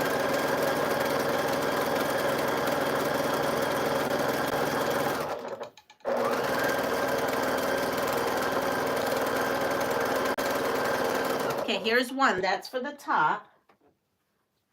And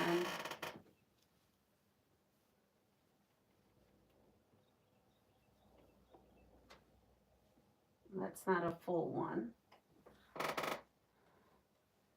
Make sure I get a full one. That looks nice. Nope, this is the one that I think is off.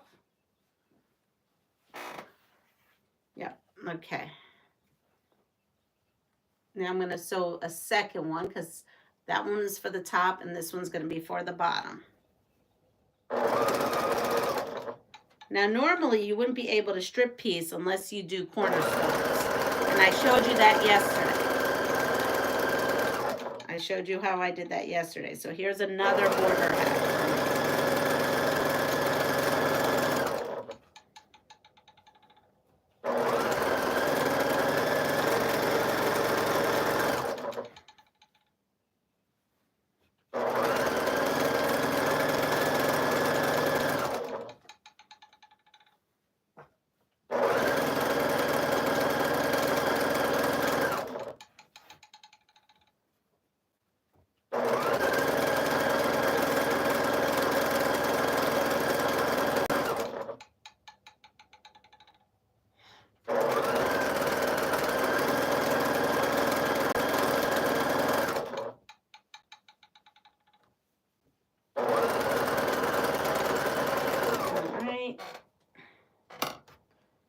Get myself another one of these going.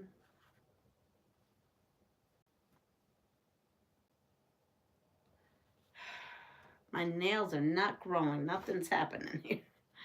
All right, here we are. So that's not quite a 2.5 inch. That's gonna have to go somewhere else. Here we are.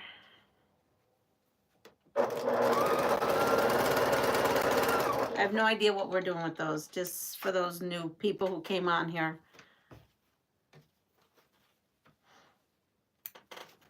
All right, so we have that.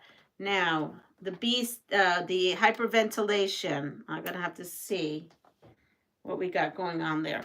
So now I have these two, and I'm gonna press them open. Hi, Linda.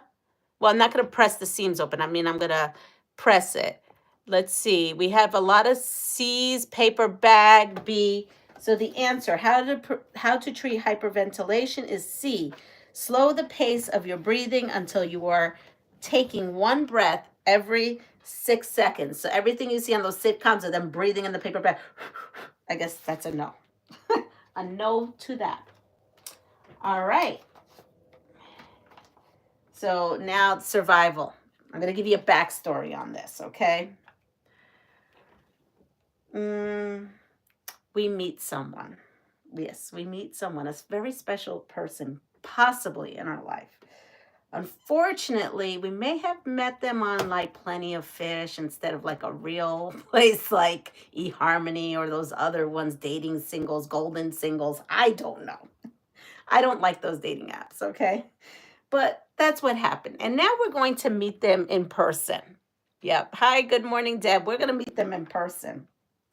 And we drive to this restaurant, and you know, we have the person, our best friend, who's going to act like we don't know each other, like sitting at another table at the restaurant, trying to make sure that you're not going to get trafficked or anything wild, because again, that's where my mind goes. Giovanna, let's be safe.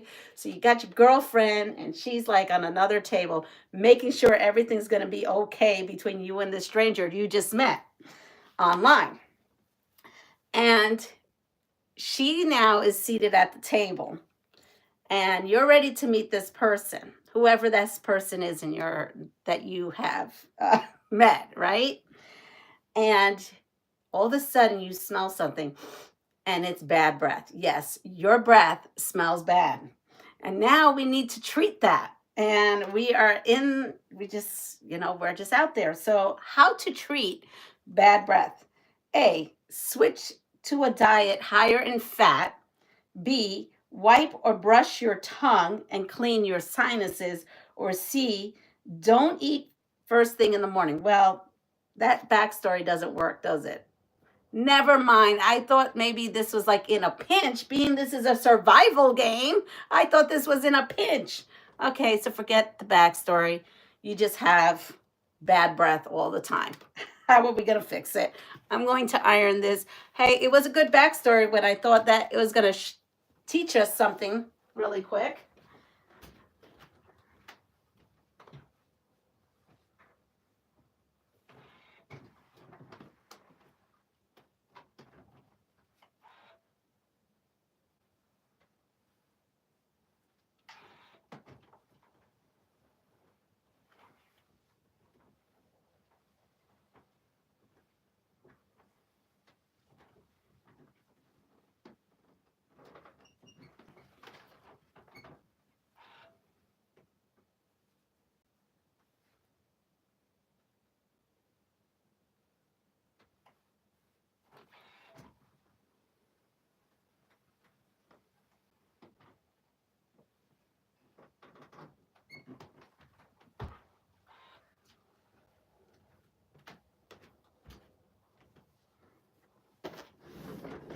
And there was no dig mint. I had plenty of fish. I have a lot of friends. Actually, a friend of mine right now is dating someone she met there. It's just like a joke, I think, with the young people, the new schoolers. All right, so believe it or not, I am trimming this little bit just because it's bothering me. All right, so celery is good for bad breath. Mint gum is good in a pinch. So that would be my choice. If that whole scene I just gave you was a thing, I would be like, text your girlfriend, go get me Tic Tacs or something, and then meet her in the parking lot. But being that is now not the situation, you just have chronic bad breath. You need to wipe or brush your tongue and clean your sinuses. All right. How to recognize a ship coming. Oh, never mind. That's going to be a trigger question for today. Okay. How to avoid bad breath. A, eat citrus fruits. Do not eat breakfast. Or C, breathe out of your nose instead of your mouth. Now we're going to come over here.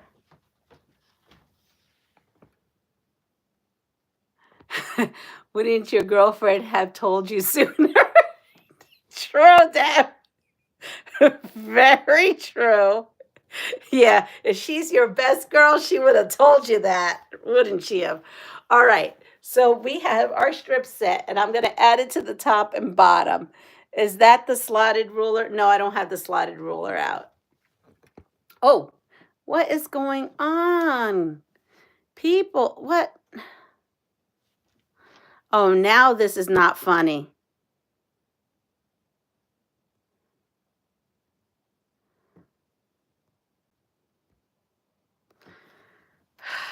I don't know what's going on with my lives, but between I had the mirror image fixed. Now the mirror image is not fixed on here.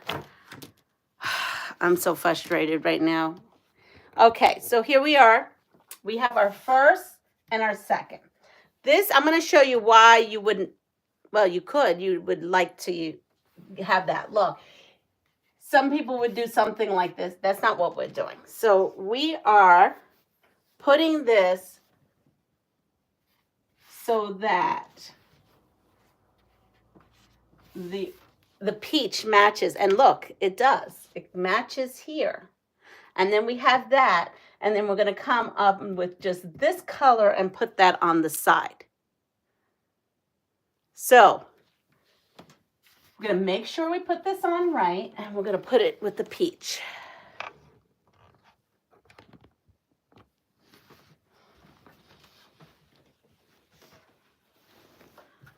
So did we say how we're going to fix our bad breath? Okay, we have some A's. So yes, it is A. It is A. And right now we're going to put this border on. This is my hack.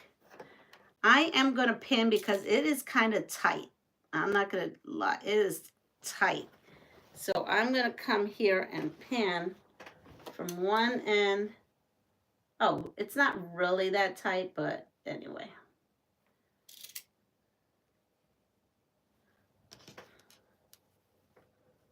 Let's see.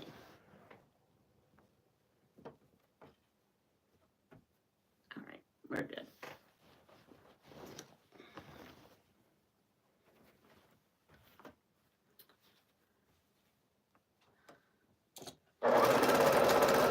So the answer is A, eat citrus fruits. Oh my goodness, we're just getting stung left and right. So first we were stung by a bee. Now we're getting stung by a jellyfish.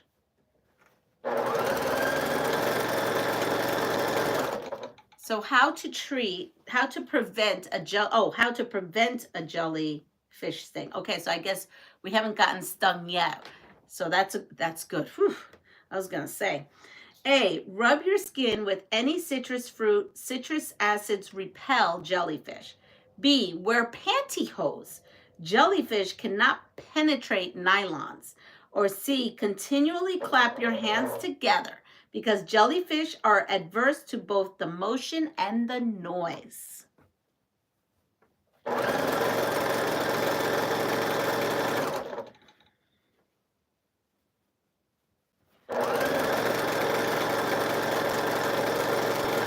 Can't wait to see what everybody answers. A.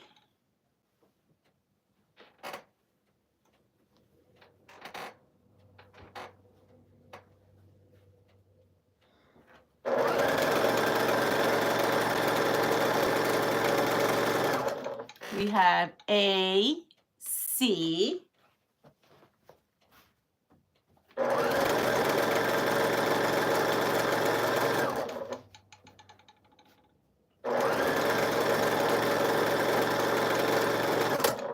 Okie dokie. It is vibrating so much that the needle just vibrated right on out of there. Well, this isn't interesting. I want the question, how does one make their machines stop vibrating so much? Okay. I know it's put it on a sturdy situation, which it should be on sturdy. Now, because this is technically my last pass, I am going to back tack.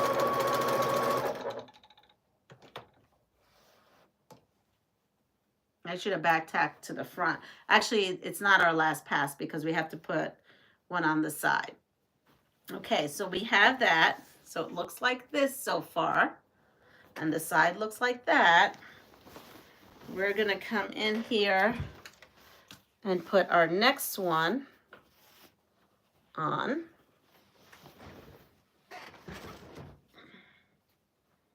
Making sure. Yep. All right. Here we are. It is the most logical answer. Looking out for it. My daughter was stung by a jellyfish on a cruise. She was miserable for a bit. So wait till you hear the real answer. And I'm going to take a poll here.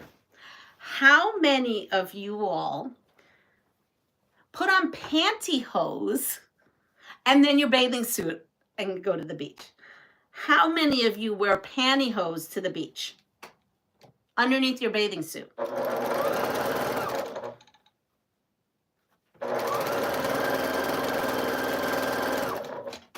Come on. They are mean.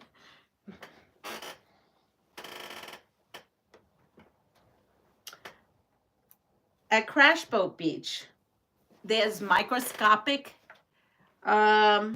jellyfish. And so when Michelle and I went to Crash Boat Beach, that's in Aguadilla in Puerto Rico. Tons of people go there, right? Tons.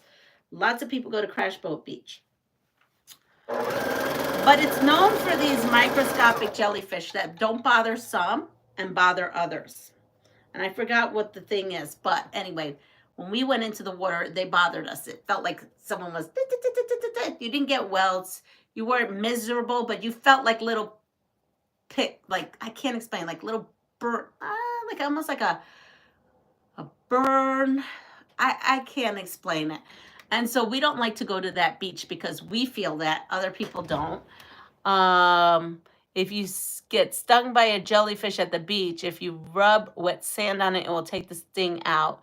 I don't even wear them in bitter cold. Like, really? I don't even own pantyhose anymore. Me neither. Me neither. But the right answer is wear pantyhose. Jellyfish cannot penetrate nylons. I don't know many people that wear pantyhose to the beach. I'm sorry. I've never seen that in all my life.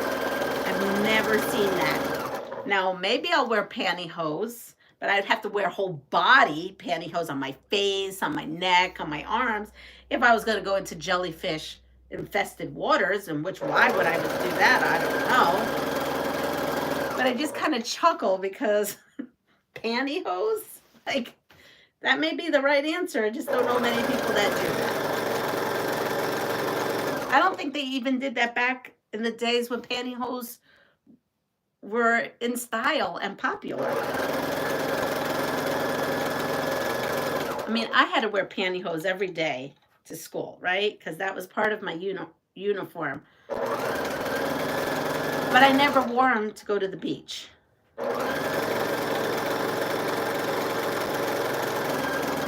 So that's kind of funny to me, that pantyhose, you would wear pantyhose. Okay, now where are my colors? Here we are. Here we are, another one of these.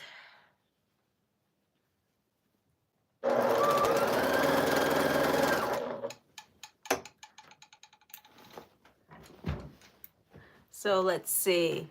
Are they sold anymore? I don't think so. Hello, Loretta. Yeah, I don't think they do. I mean, I remember back like in the pharmaceutical days, it was like in a box with a little egg on top. Do you remember that? And I don't think I've seen those in a long time. Okay, so now we have this border, and I am going to press it, and then we're going to come back here.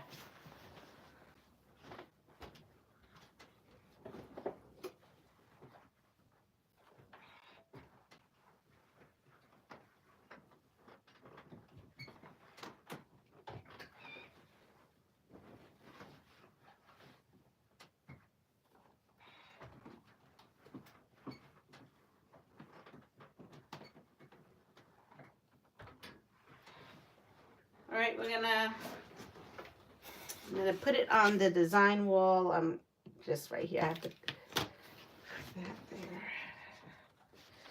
And we'll design wall this here.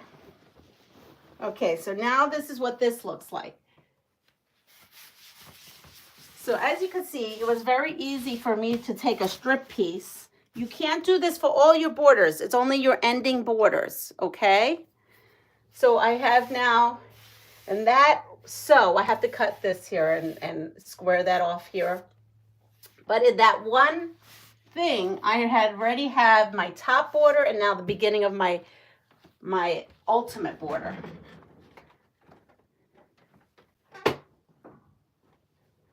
Now I'm going to come in here with my final border, and my final border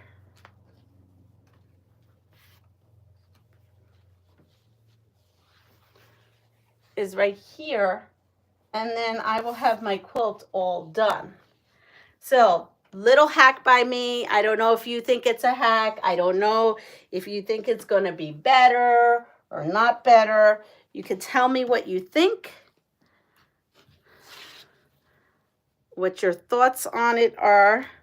Will it save you time? Will it not save you time? I don't know.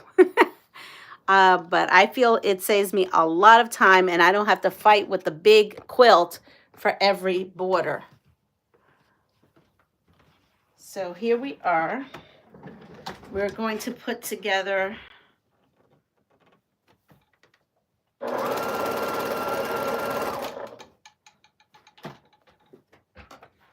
this right here. Now it does take a little bit to get your leader and ender situation going.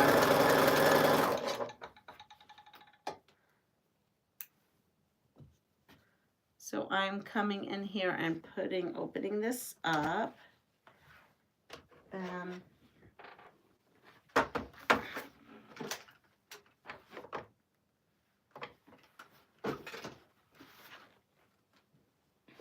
All right, so now I'm going to put this on, and then this was the piece that's a little wonky, so I'm holding that one aside, and we'll play with that in a little bit. Also over here, I have something that this needs to be trimmed off.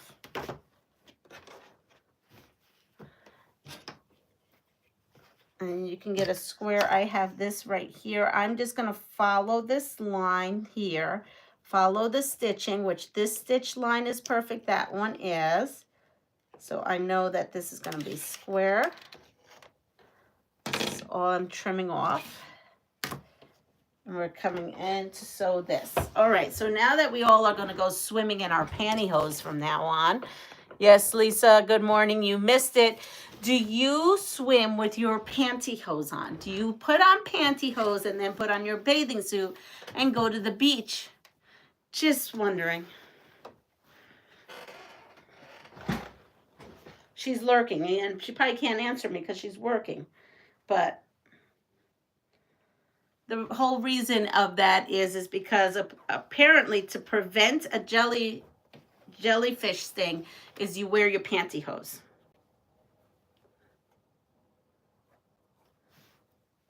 All right, so here we did the bad breath. Okay, we probably all have this, right? We all probably battle this. Matter of fact, I did yesterday, and she had a bunch of acupuncture needles in there to help that out, and laser. So how to relieve lower backaches? I would say laser acupuncture, because that's what I get done. I'm naturally tan, so no pantyhose needed. Who wears those anymore anyway? Don't we burn those with, didn't we burn those with the bra? Yeah, I know. But I guess if you don't want to be stung by a jellyfish, you wear them to the beach. Anyway, how to relieve lower backaches. A, stay in bed and off your feet for at least 4 hours. B, add shock absorbing inserts to your shoes. Or C, avoid aerobic exercise. Leanna is going to revive the pantyhose industry. No, Deb, it's as much as I don't want to be stung by a jellyfish, I don't think I'll be wearing pantyhose underneath my bathing suit. Can you imagine? I already sweat with just my bathing suit on in Puerto Rico in the summer. I can't imagine having pantyhose on too.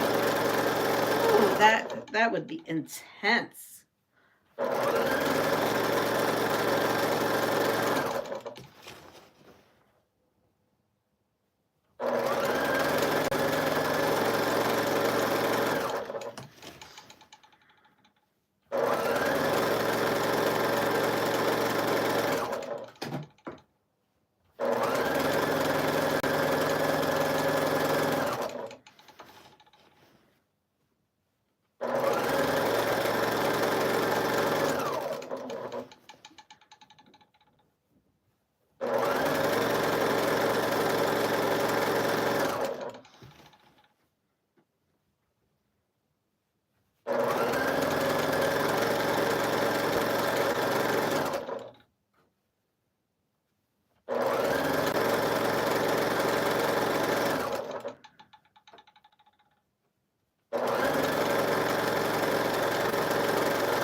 I did back tack because that's the last of that. So we have some of these going. All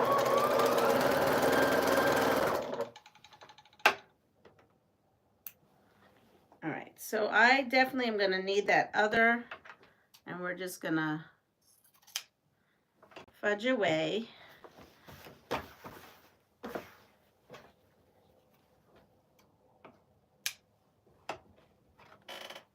So I'm going to take this, and I'm going to take this one here.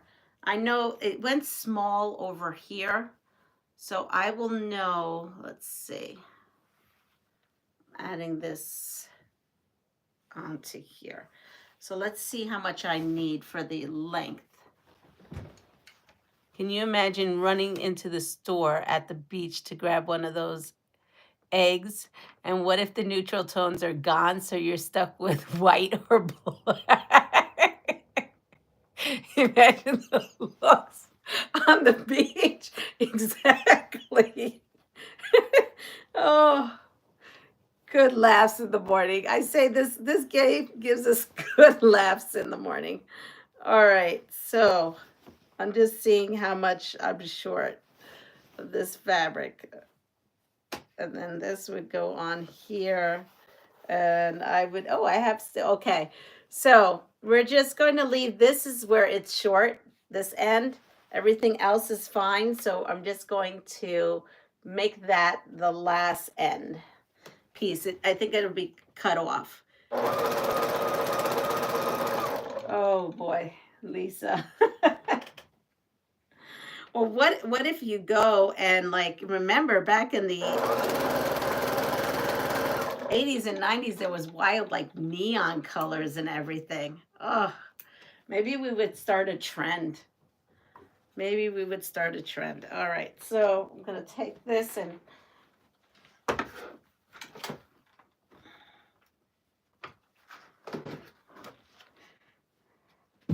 so the answer to relieve lower back pain. I'm gonna put the last one and then we are done with this 3-yard quilt. So the answer is B, add shock absorbers to your shoes.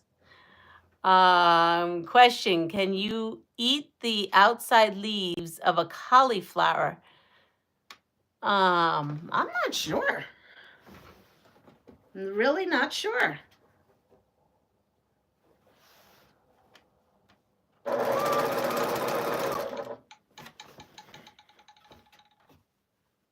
That's a good question. All right, okay, here we go. We're back at the beach. And here we go. How to recognize swimmer's itch. I didn't even know that was a thing. Swimmer's itch.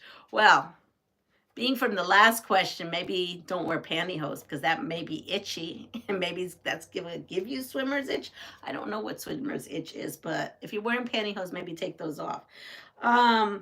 So how to recognize swimmer's itch. A, within 48 hours of contact with the water, symptoms include itchy ringworm-like marks on the skin. Gross. B, after leaving the water and drying off, symptoms include itching, redness, and swelling of the skin.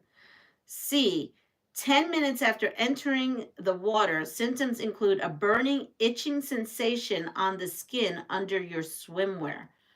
Ooh, that kind of reminds me of like that whole microscopic jellyfish thing that happens at Crash Boat Beach. I don't frequent that beach. I go to Hobos where I don't have that issue.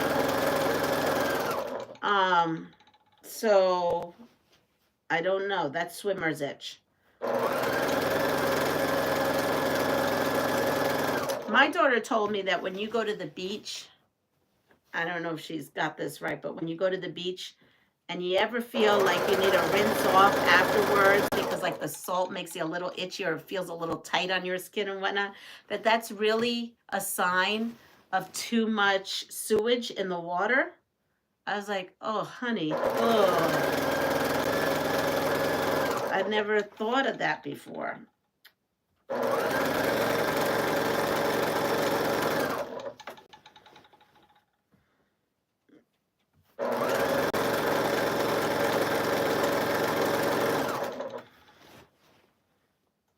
So how to recognize swimmer's itch.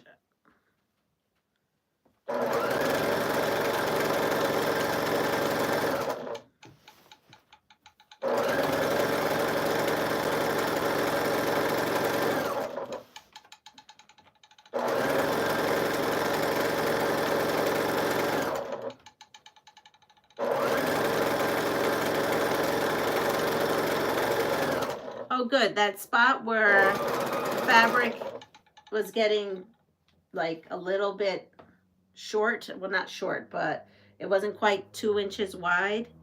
It actually, I'm cutting off that spot. So that's good. That worked out great.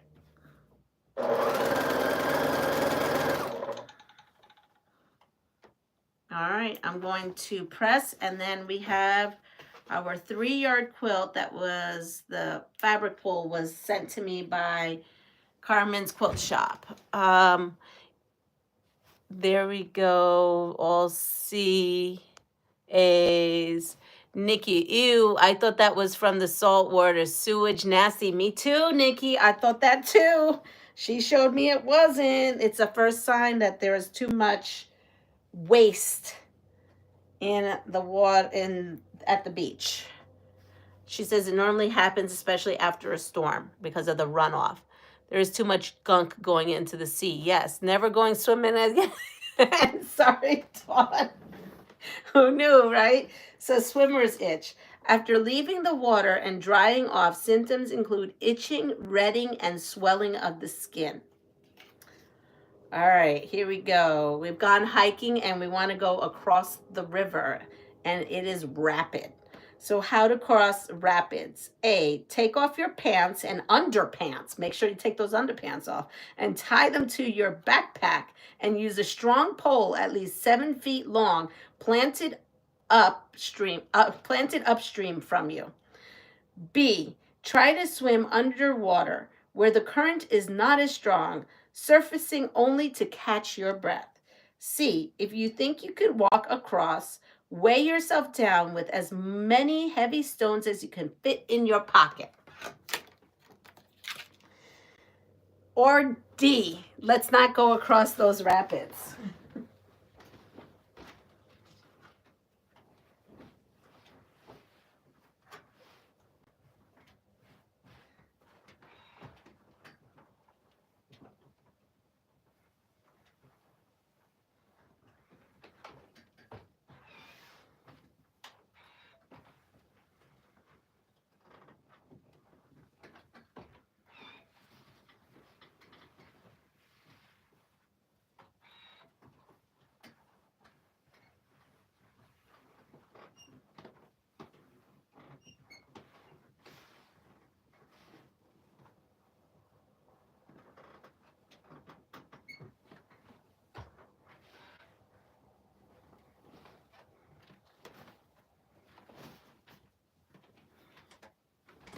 All right. Right. Yeah, D was my thing. Good morning, Joan. D would be my answer too. I just made that up. There was no D, but yes. I am going to make sure this is where the sew line is. That's the end. This is flush. We did perfect. That looks good. I'm surprised. All right, so here we are. This is the 3-yard quilt, Daisies and Diamonds, with the added border so that we had not that big 10-inch piece leftover piece. Again, that 10-inch leftover piece really wouldn't have been leftover. It would have been to use for economy binding, but because I don't do the economy binding, I wanted to use it up. So if you don't do the economy binding and you're buying more fabric or doing something else for your binding, here you go. This is it right there. Now the original quilt should have measured 42 by 54. With the added border, it is what? Oh yeah, 42 by 54. So with the new border, it is 45 1/4 by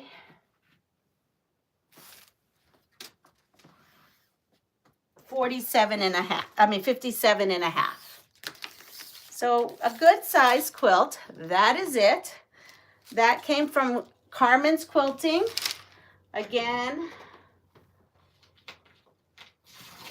I have to find her link and then I will link it. Today is the last of her end of the year sale, which you can't read because it's backwards. So this says enjoy our end of the year sale all month of January 2025. Choose the tab New Year end of the year sale at www.carmensquiltshop.com. If you mention Leanna sent you or the Pastryqueen sent you, she throws in a free gift.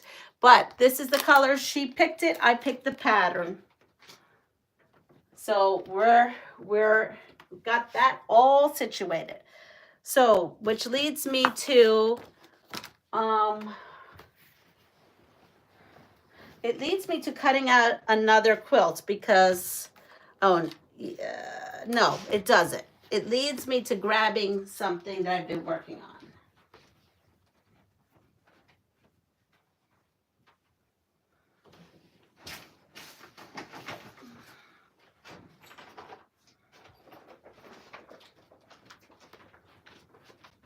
I wasn't prepared. I thought that I had enough pulled out. So I have a project here. I pull it out. It's the new, it's New Year for the discount. That's right.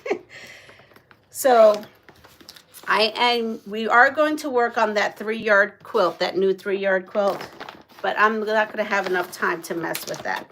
So this was from last year's Advent box from Lynn's store, and it's called Fire and Ice by Villa Rosa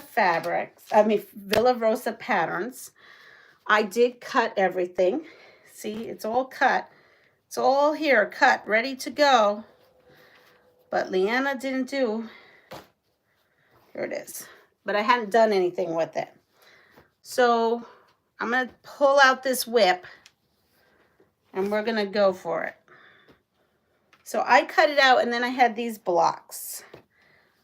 And this is the fabric that came with it, and I ordered more. I ordered the rest of this, like, to make bigger binding.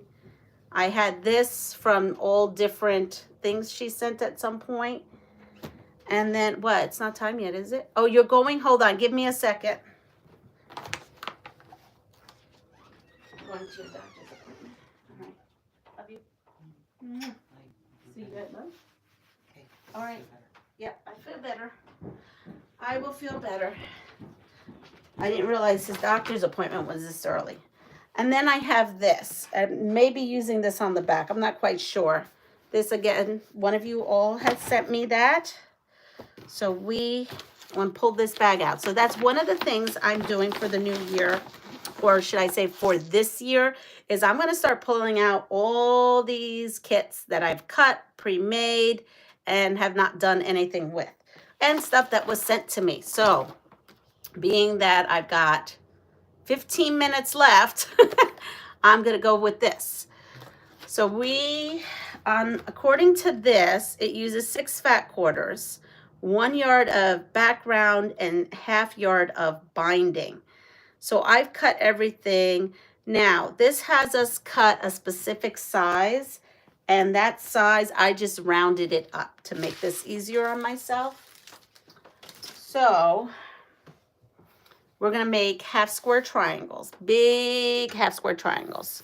So I'm going to come over here, and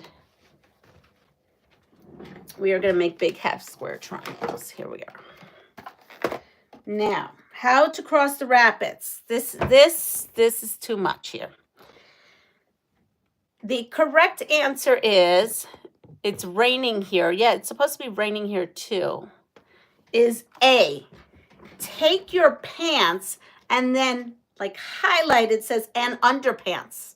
So take off your panties, your underpants. You got to take off both.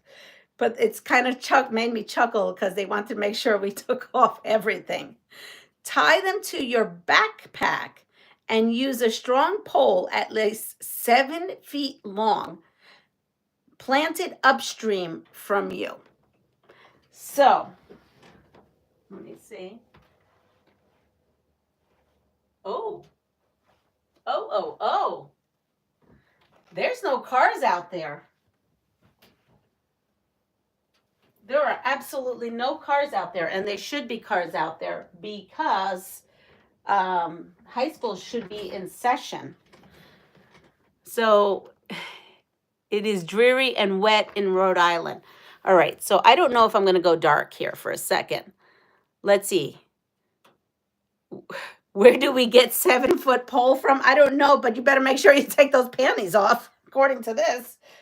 I mean, really? I guess that's for those naked and afraid people. So I got to check something. Hopefully I don't lose you. Hold on. Do you see me? Am I back? We are. We're on a 3-hour delay. Now, that doesn't make sense to me because this rain and ice isn't supposed to come until later on this afternoon. So my guess is we're not going to have school today because 3 hours from now is when the ice is supposed to get here. I'm back. You're here. Good. Okay. So we're going to go with old school. What year did the Civil Rights Act pass? What year did the Civil Rights Act pass? And And I need my sandpaper board.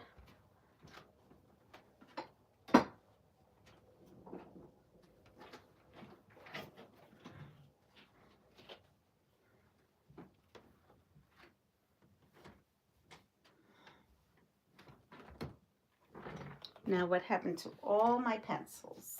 All my pencils.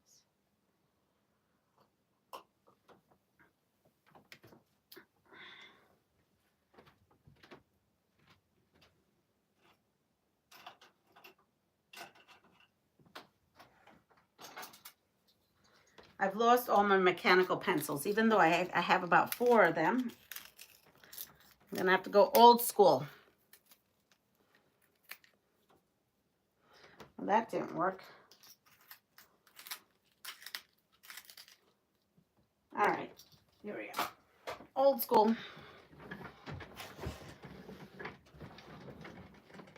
1964, before I was born. I was not born yet. 1964. So these are the choices. A, 1952, B, 1981, or C, 1964. I'm sorry, I forgot to give you those, didn't I? My sandpaper board is, oh, and this has to be ironed better.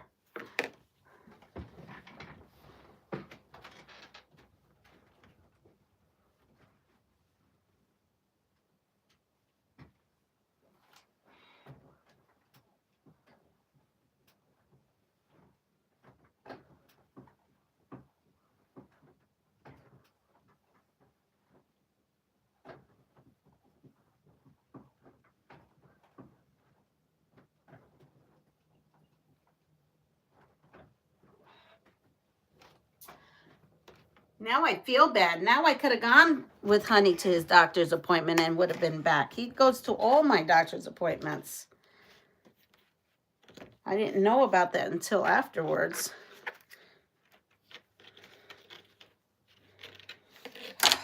This board is definitely not big enough for this. I'm definitely going to need this line here. So what do we have?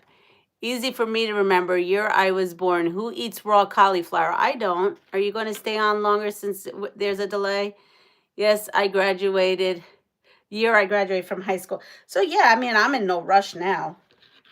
I'm in absolutely no rush. I just feel bad that I didn't know earlier, because I definitely would have shut down the live stream earlier and gone with him, but he's long gone now. It is delicious.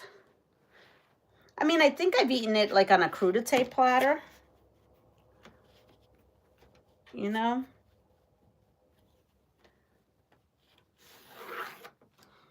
So the answer is C, 1964.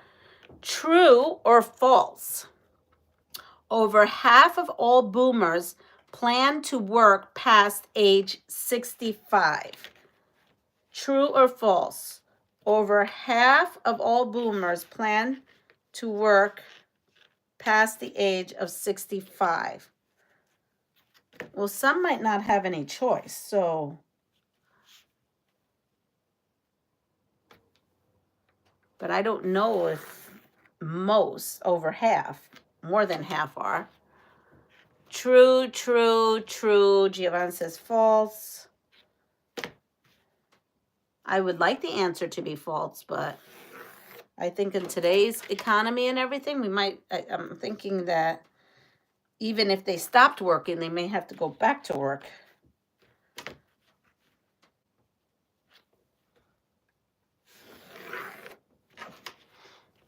True.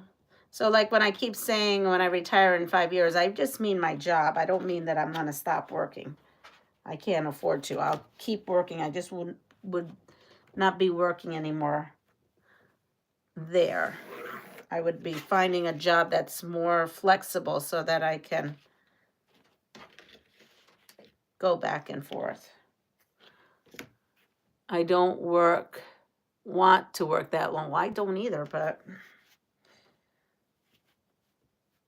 Unless I hit the lotto, I'm thinking I'm working past that age. So the answer is true. 65% of boomers surveyed plan on working past the age of 65. All right, true or false? Another one, old school. The mail used to be delivered twice a day. True or false? The mail used to be delivered twice a day. I want to say that that's true. A long time ago. I for some reason feel like I remember the mailman coming in the morning and then the mailman passing again in the evening, but only if there was a package.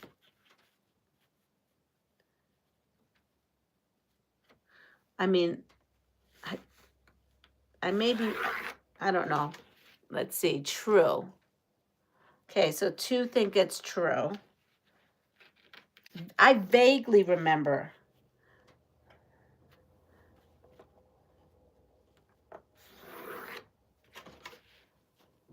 All right, and here's my last one of these.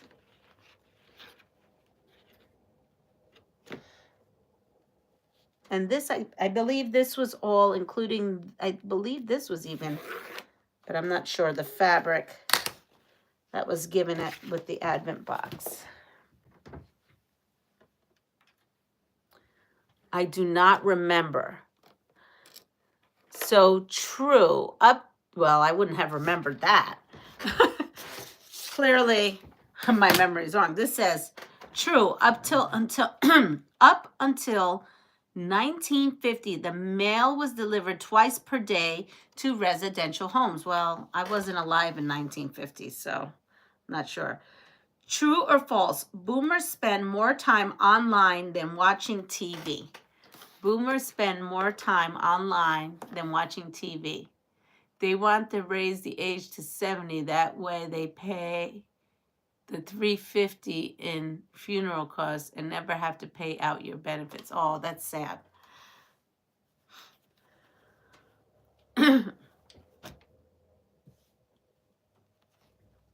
I know. I just am like, I should have just, if I had that money that I paid in all these years, maybe I could have invested it a little different if they're going to take it away from me. I think they should just take care of us. That's the right thing to do. Just take care of your people. False, false, false, false. So the answer is true. Boomers spend around 16 hours per week watching TV and 19 hours per week online. My boomer husband is online a lot. All right, ready? We're going to go to new school. What TV show featured celebrity kids? Oh, we did that one.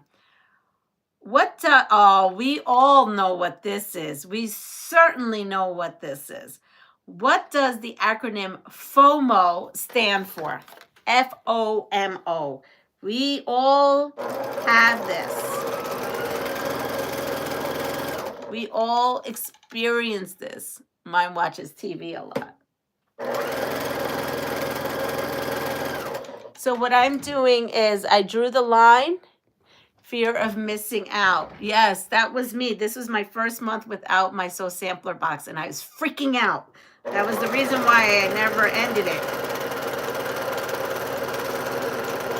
But before even my sewing machine crapped out, we are tightening this household up quite a bit. And that's why I'm tired of all this bad news with my light ring going out and everything else going out. I'm over it. So here we are. There are some added squares. I don't know. Clearly, I cut more than I needed, so I don't know if I was making this bigger when I decided to cut this. We're gonna figure it out.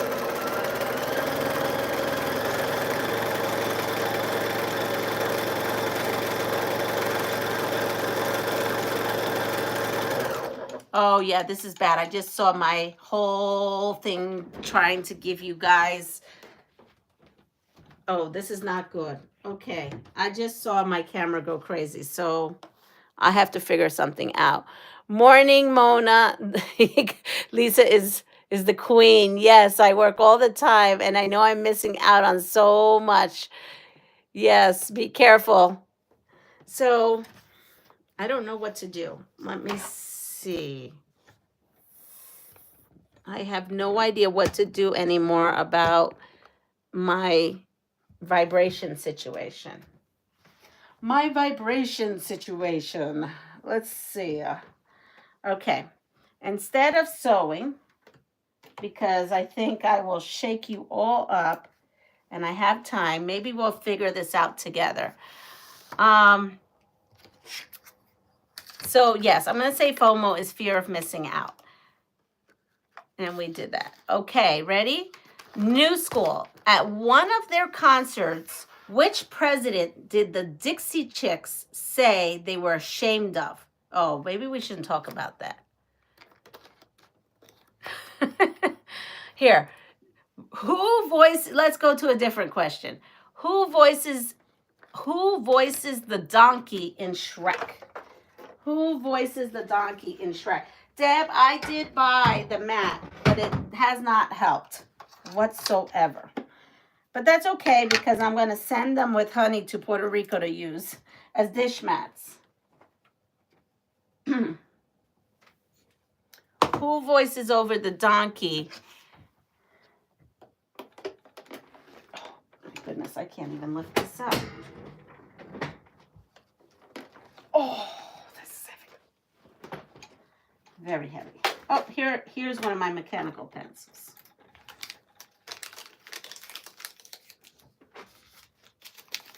Look at all the strings I already had on it, and I just used it this morning. Okay, this is my setting for my aria. Let's see what happens if I put this in here.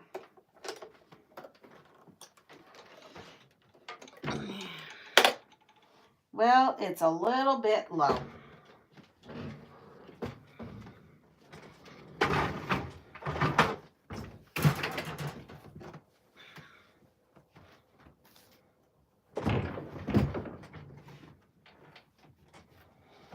So the voice of it is Eddie Murphy. I hear noises in the bushes. I have you on my big screen. Y'all are distracting me. Sorry.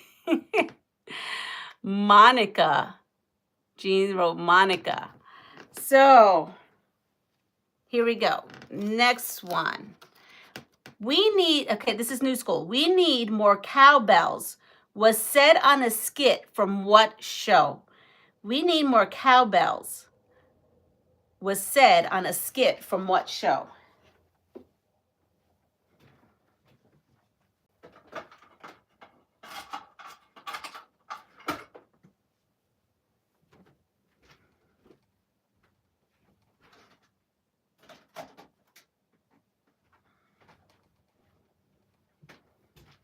I'm going in with the screwdriver. Hee-haw, no idea. SNL, I have no idea.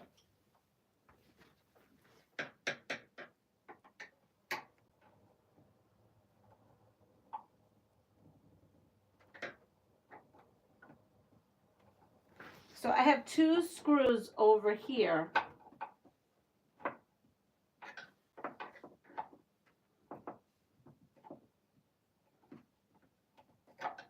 That when released, you could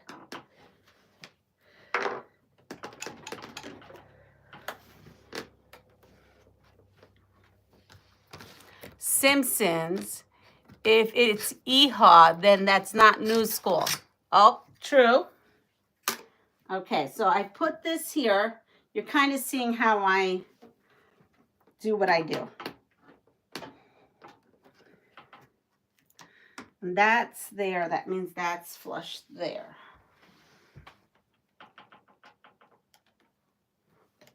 There we go. Now I'm going to come in with my screwdriver.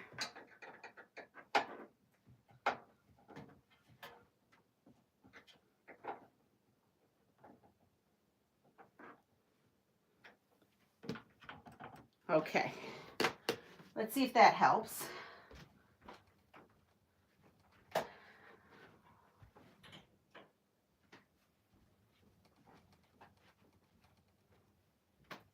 Now I don't have, what is this? Something just clicked up. That didn't.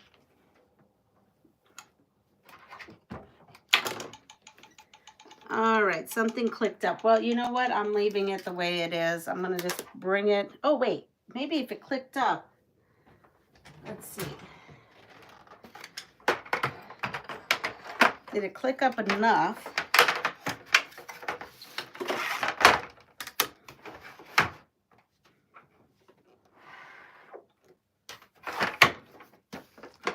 No. Nice thought, though.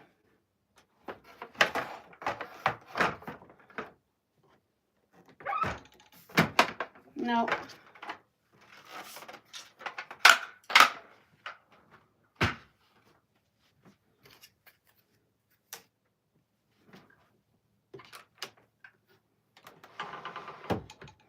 But maybe if I even do it like this, maybe it won't be as terrible when I try to sew.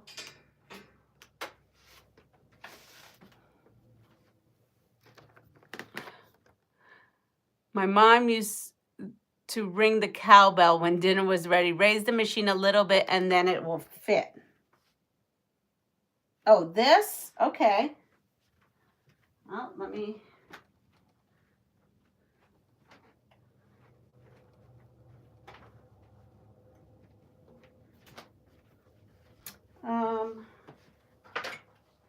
let's put this back on.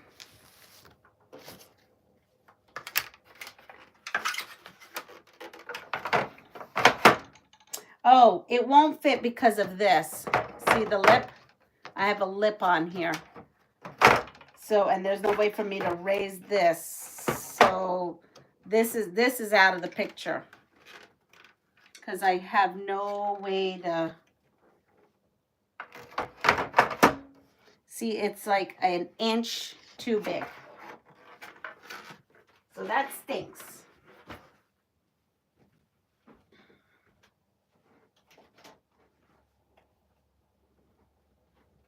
But at least if I could sew here without that going crazy, that's a plus.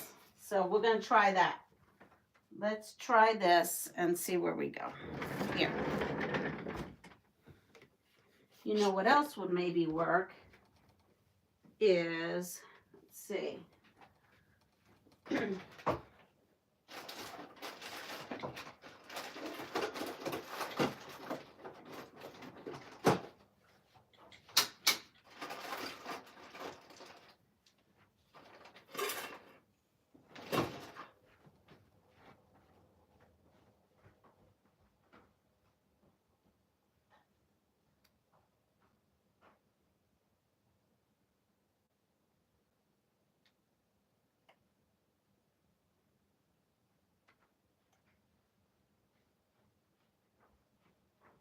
I'm coming. I'm just seeing. I'm just thought of something else.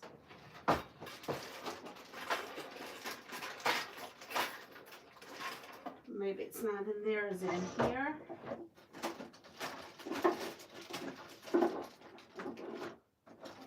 No. Not in here. Whoops. As I'm breaking the house here. Let's see.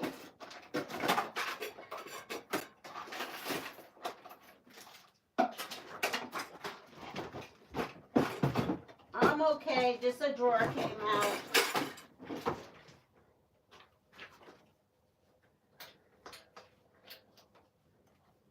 Ah, here it is.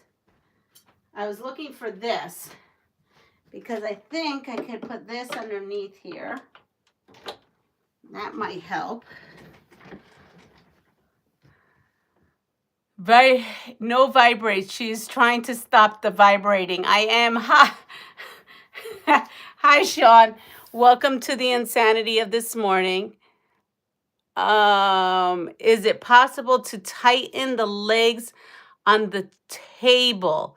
The table doesn't. The table is sturdy. I mean, it does not even, like, look at this. It does not. This is making it like do something.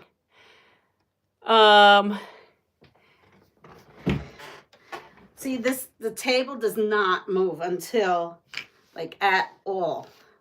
It has something to do with this sewing machine. So let's see. Let's see here. We have a lot going on here, don't we? And you know what's going to drive me nuts is this hole. Everything is going to fall in the hole. Let's try to put this.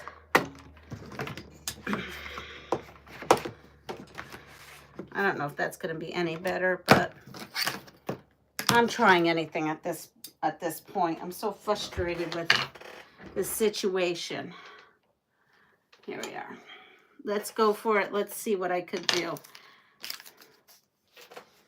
So the answer to the question, we need more cowbell, was said on a skit. It was said on Saturday Night Live.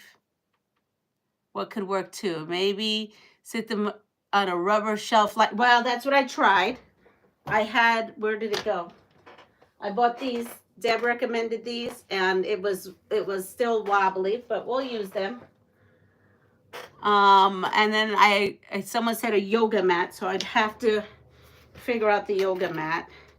Okay, who lives under a pineapple under the sea? Who lives under the pineapple under the sea? Now the song is in my head.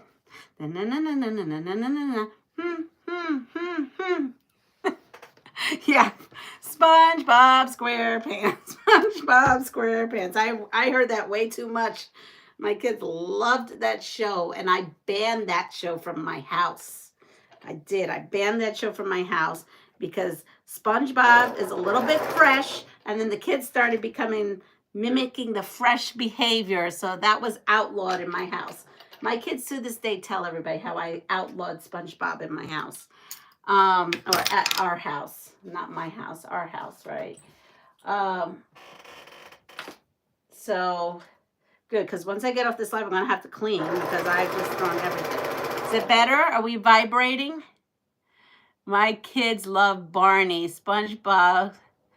Yes, but my kids watch SpongeBob because my parents let them at their house.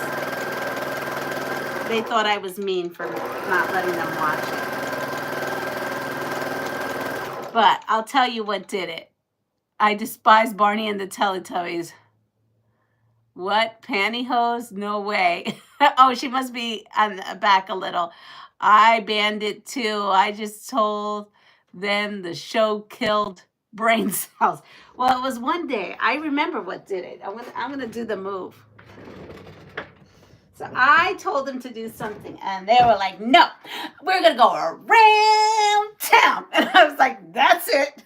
No, we're not going around town. That was it.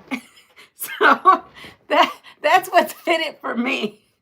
Oh, you are still on no school today? We have a 3-hour delay, and I just started this other project. Then we were trying to fix the shaking of my machine on this table. So I don't know if it's shaking the camera as much as it was before. But if it is, please let me know. I have an old-timey tripod, and I may just put the camera on the old-timey tripod and figure that out so that it's on the floor and not on the sewing table that it's on. And what we're working on is this right here. I pulled it out last minute. I wasn't planning. My brother-in-law had the rap version of Barney on tape, and my daughter wanted him to play it so much he thought I threw it out of the window. Yeah, some of these shows are a little bit... So, like, the Rugrats was big when my kids were. And actually, then everyone said, oh, did you call your kids? Did you pick their names because they're the names of the Rugrats? And I'm like, no, I picked their names before Rugrats was a thing. But they're the ones that had the saying shiitake mushrooms, oh, shiitake mushrooms. So the kids would say that.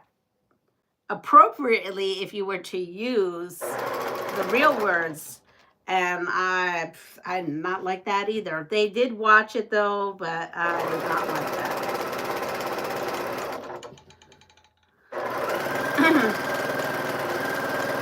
Are we still vibrating?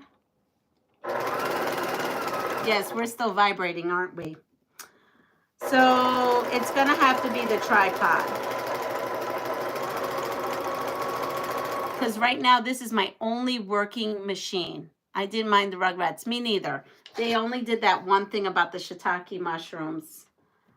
You know, and you know, the kids at school were using it. I didn't mind the Rugrats or the Thornberries. Oh yeah, the Thornberries. I remember the Thornberries. So yeah, I'm going to definitely have to get the tripod out and figure out a setup in here. And it's tight in this room. It really is. So I guess that's what I'm working on this morning. So basically what I'm doing for this quilt is I'm just doing these half square triangles. There was a little shaky, but not super noticeable. Anyway, I better get to it. No problem. Thanks for stopping by, Sean. So what I'm going to do is, I think what I'm going to do right now is do a couple of game cards. And then I am going to end the live. But what I might do is come back on the live, like let's say 9 o'clock. And maybe we'll be set up in one of the antique machines, because this is just half square triangles. We could do this on an antique machine. Nothing will then be shaking because I put this. Oh, I put this on a cart in the other room. I don't know. Maybe I could do that now. Let me do that now, since we're in the middle of this, instead of shutting it off and then coming back on. No, I'm just going to go grab the cart and put this on the cart, and then it won't shake. That's what I do in the other room.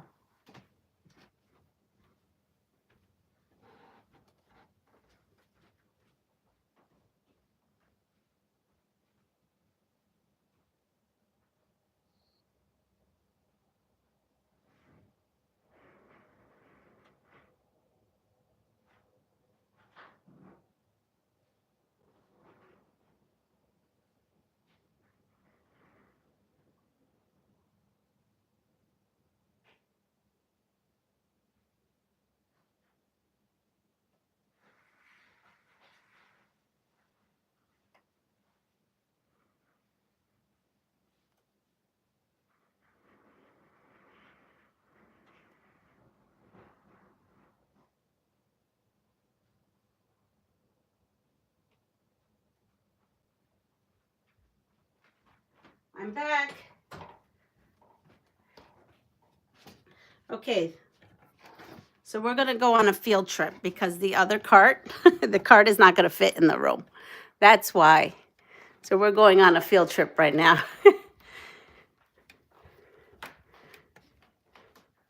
All right, here we are. So we are going to go on this cart. Hold on, I know it fits. There we are. We're on the cart. Let me turn on more lights.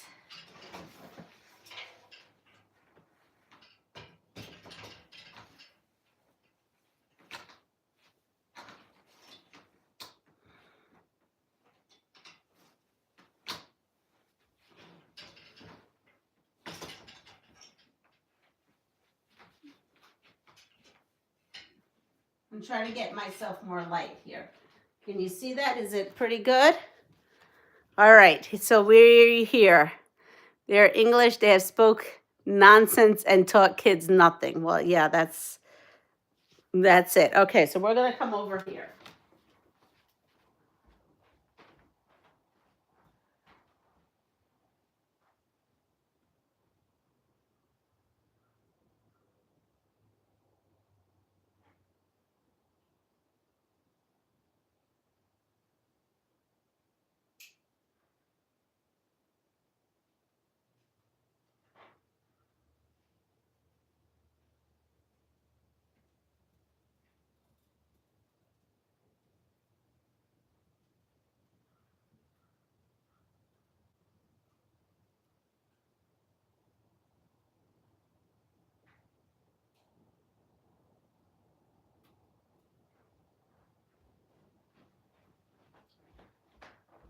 right, we're going to reposition ourselves. Here we are. This is not going to be, I don't have, well, yes, I can plug this in actually. I can plug this in over here.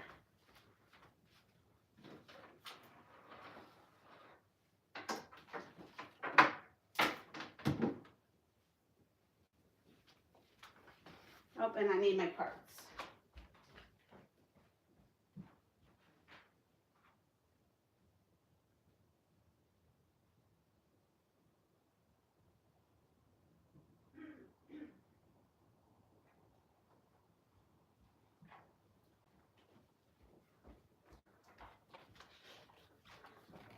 I'm back. Okay, true or false? Most boomers have never made a purchase online. Most boomers have never made a purchase online. Let's go here. This is my 301 that is in my living room. My telly says hi. Stand the best of times. It's now stuck in my brain. Yes, because SpongeBob SquarePants. Oh, this is where I was working the other night. It's a little bit of a mess here. So this is all the ginger quilter stuff. All the cuts. I don't want to get rid of it because I think I can use this like for, I'm thinking, I bought a kit on how to, like, I forgot what it's called. Oh, that's the cover for that collage quilt. So good morning, Norma. False. All right, so the answer, and I'll put this here, is false. 90% boomers have made an online purchase. Okay, we're not going to do that. That's a political question. True or false? Brad Pitt is a boomer. I don't need this. Brad Pitt is a boomer. Oh, I don't need these pins either. And basically, we are not going to use leaders and enders in here right now. We're just going to... Brad Pitt is a boomer. True or false? We went to holiday to Malacor, Orca, and my kids watched SpongeBob in German. Wow. He is 62, if I am not wrong. So we have like 50-50, true and false. So the answer is true. He just makes the cut, being born in 1963. So Brad Pitt is a boomer. True or false? Friend star Lisa Kudrow is a boomer. Is the friend star Lisa Kudrow a boomer?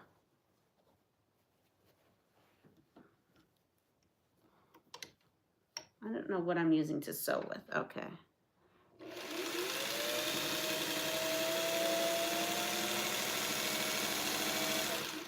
This machine sews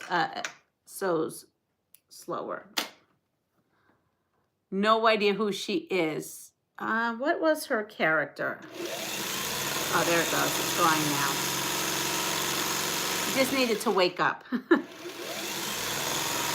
I don't remember her character's name, but she was like the ditzy one. The ditzy blonde. Are you still live? Yes, I'm still live, Melanie. We had a 3-hour delay. When I looked outside the window to say my goodbyes, I noticed there was no cars out there, and I checked on the website, and we have a 3-hour delay. If I didn't check out there, I would have walked to school. I would have totally walked to school. I mean, I would have gone at the end of the driveway and be like, wait, why is there no cars? Phoebe, that's it, Phoebe from Friends.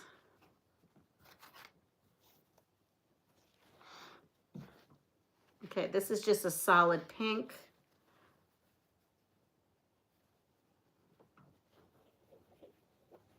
So this actually came, that's right, it came with a different background. I have the background. This background I must have pulled out of something else, because the background for this was a black and white like spatter, and I did not like that. That was just me personally. Every time I looked at it, it reminded me of like a blood splatter pattern. Probably watched too much Criminal Minds. Yes, she's a boomer. So the answer is true. She just makes the cut. Born in 1963. So both her and Brad Pitt are boomers. Okay, new school. What TV network likes to slime people? What TV network likes to slime people? Actually, we were just talking about Rugrats and Thimbleberries, and I think they were on that network.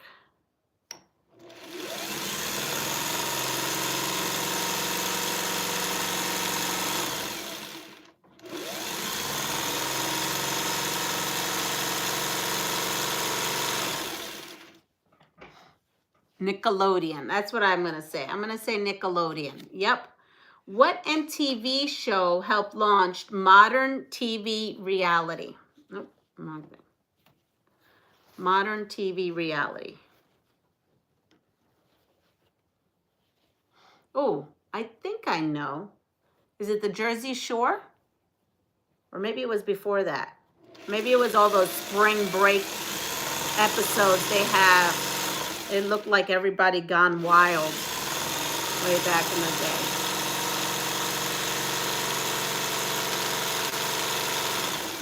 My 301 has a knee thing that's not, the knee thing doesn't lift this, but it actually runs the sewing machine.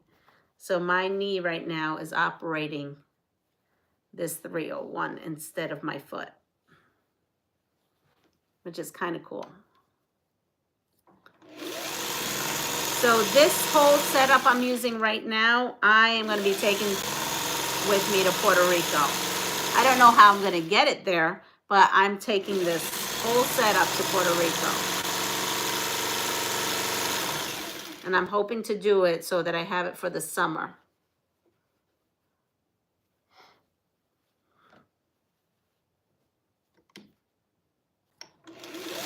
I got to figure out how to take this table apart, is what I got to figure out.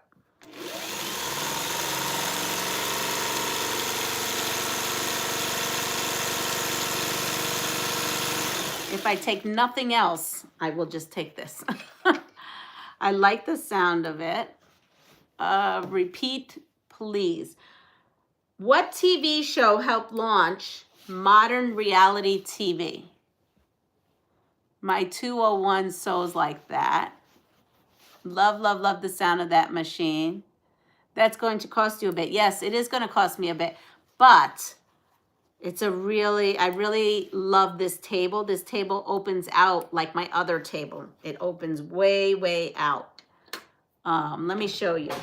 It's actually fabulous. Actually, I should do that because this stuff is starting to fall out. So look at this. It's like a convertible, this table. And it also, not only is it a sewing machine table, but it also doubles as a kitchen table. This here, this piece here goes, this will go in, and that piece goes right in here, and then it becomes your kitchen table. It's actually was made that way. So we don't have a kitchen table there either, so I thought this would be the best thing to take with me, because then it could double, because I don't have much room there. I mean, I can't afford to put an addition on there. So this has to double as my kitchen table, and it's heavy. It is heavy.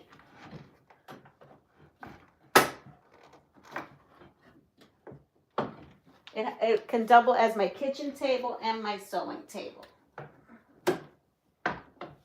Look at that. Isn't that great? Oh, stop. Big Brother. Is it going to cost? Yeah. Will you keep it there? Yes, it will be the table. I will not be bringing this back and forth. It'll stay there permanently.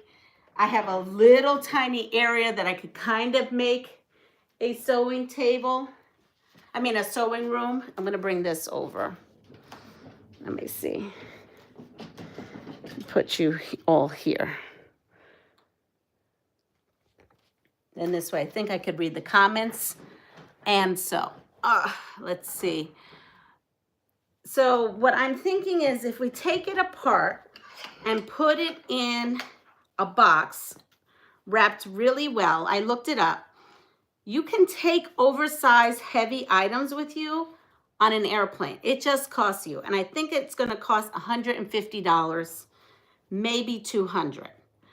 But I prefer to bring it with me than mail it. Plus, I think mailing it is going to cost an exorbitant amount of money. I have done that before where I have taken very heavy things to Puerto Rico on the airplane with me. I would send the table first and then the machine by hand. That's exactly what I would do, Giovanna. This would go in my carry-on because I always carry a sewing machine on my carry-on with me wherever I go, pretty much wherever I go. So it would just only be the table. And I have done that before with a table, with a TV. And it is a good price. And you know what's gonna be with you. It's not, hopefully it's not gonna be damaged. But yeah, so, you know, Honey couldn't take it with us this time around, well, with him, because he has so many tools and stuff he's taking with him. Because he's got to build the house. I mean, he's got to finish it. It's only a shell.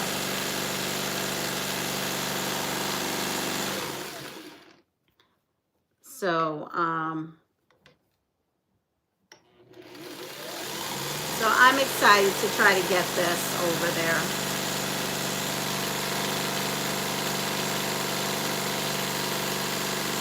And really, the area that I'm thinking that I want to use for a sewing area is like in where like the bedroom-ish is. There's like a little tiny alcove sitting area kind of thing.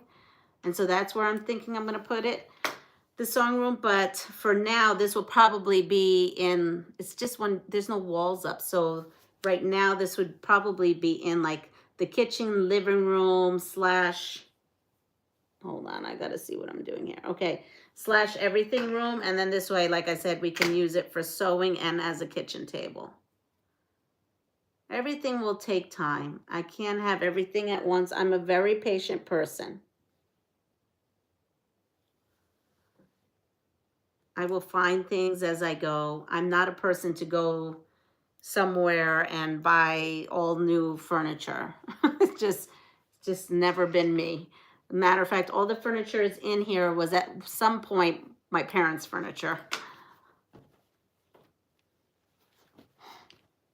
Does that machine fit in the overhead compartment on the airplane? Yes, it does. It fits in a regular, you know, in a regular luggage. I've traveled with this. I've traveled, like right now, I found a Kenmore, you know, machine that actually has decorative stitches. And I took that with me to Puerto Rico over, that's why I don't have that here, over Christmas break. Most machines fit in your regular size overhead bin. But I took it over there. I found it at the dump, fixed it, and then that was the machine I was using when I was over there.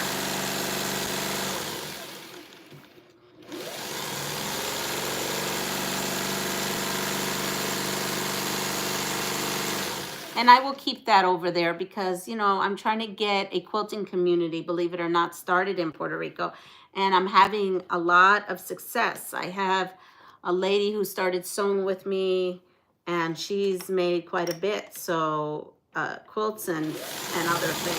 So I figured it's good to have a couple of machines down there, especially since this only does straight stitch. The other one has just very little hand, you know, decorative stitches. But this way I have two machines. I'll be lurking as I have to make for my cauliflower. Oh, not a problem. And the word is becimela? Becimela? I'm not sure. Are you making bechamel? for your cauliflower? Because I've heard of that. I've done that at school. It sews beautifully. So this machine has gone to Puerto Rico last summer. I brought my 301 to Puerto Rico with me. Not the table, just the machine itself.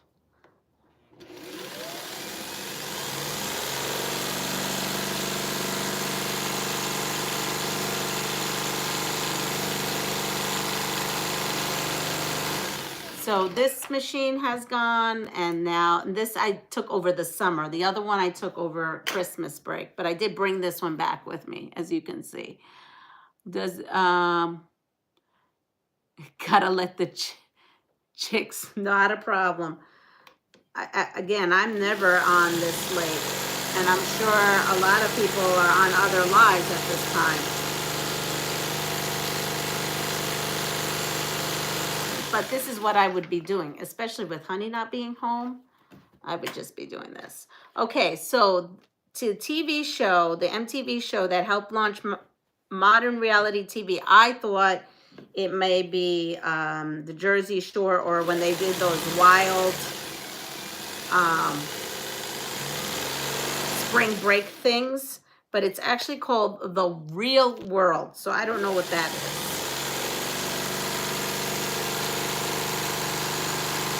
But it's a show called The Real World. So I'm having this problem.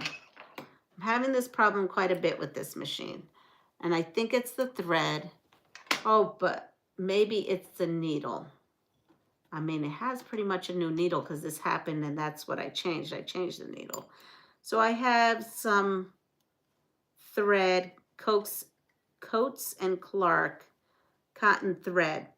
But for some reason, after a bit, it likes to break. I don't know why. I don't know if it's because of the speed. And I did change the needle. So this needle I did change. Okay, we did that slime. Ready? I'm going to go grab those other cards here. The quilting, the real world. Hi, Jamie. Jamie has a video, wow, to using scraps. Someone was just asking me about scrap quilts, and scraps are a little bit out of control. So she has a video. I need to go, and I liked it, but I didn't comment. I need to do that to help your algorithm. She used a layer, not a layer cake. She used a jelly roll and some yardage, I think 2 yards. And she made a great scrap quilt. So you all see, there it goes again. You all see my bucket, right, of 2.5-inch strips. So I'm toying with the idea. I just don't know when to do it because I have a lot on my docket right now. But I definitely want to do one of those. Jamie, I've actually done most of your scrap quilt ideas. Mostly on Jelly Roll Quilt Day, but I do. Oh, because she also has one using fat quarters. I've done that one. I've done 2 of those. I forgot what that one was called. So if you're looking for stash busting ideas, go to her channel for quick and easy quilts. All right, let's see if I can break more thread. I think I need to be, I like to go fast is my problem, I think.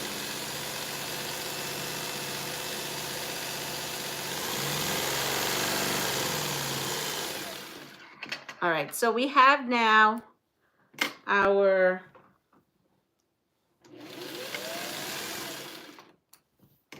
half square triangles done. Let's see.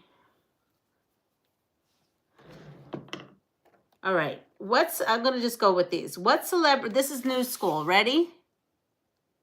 I've made 3, it's so quick. I know, it looks great. What celebrity, you know what? I'm going to share that, Jamie, out on my community tab today. What celebrity couple walked the red carpet at the 2001 VMAs in matching denim outfits. Okay, that's going to take forever. Let me go grab. Being that I moved, I didn't bring everything with me. Okay, what celebrity couple walked the red carpet at the 2001 VMAs in matching denim outfits? All right, food for thought. I'll be back.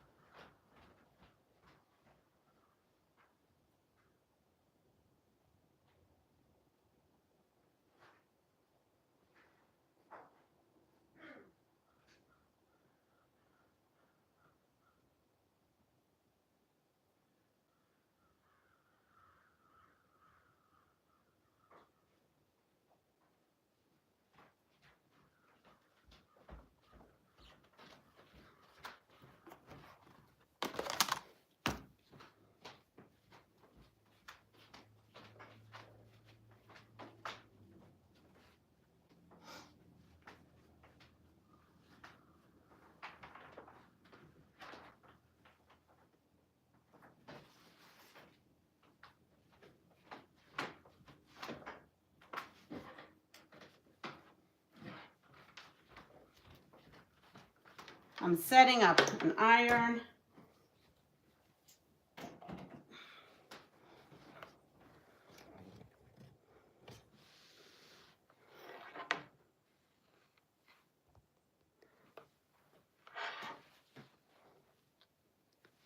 All right, so we have our iron set up here, and I've set up that over there.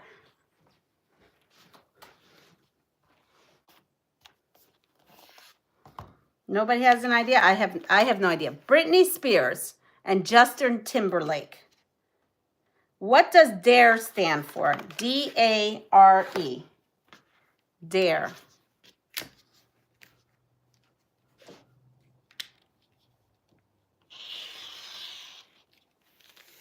Am I on this chat? Do you guys see me? I don't see any. I saw lots of comments, and then all of a sudden the comments stopped. So, oh, good. Okay. We just don't know what any of this new stuff is, huh? DARE. I actually know what DARE is because we used to teach it. I don't know if they still teach it in the schools. I'll give you a tip. They may still teach it in schools. We don't know these yet.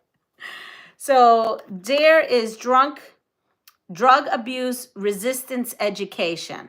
So I did know that. All right. So you know what? Since we're not feeling these questions right now, we're going to go back to the worst case scenario. There is something about drugs. That's right. How to reduce. Oh, okay. How to get away if ambushed by another car. Oh, that's sweet. Okay, let's see. Let's go and see if there's other. Okay, here you go. How to get instant glue off your fingers. How to get instant glue off your fingers. A, stick your hand in a bowl of warm soapy water and gently work fingers apart with a rubber spatula. B, pour lemon or lime juice over your fingers and pull them apart slowly and carefully. Or C, hold your fingers over a flame to heat the glue and gently slide a piece of dental floss between them. Should I even ask why are our fingers glued together with instant glue? Should I even ask that question?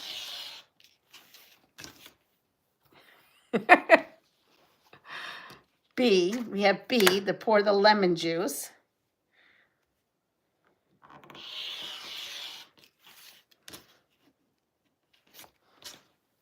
None of the above. Warm water. A.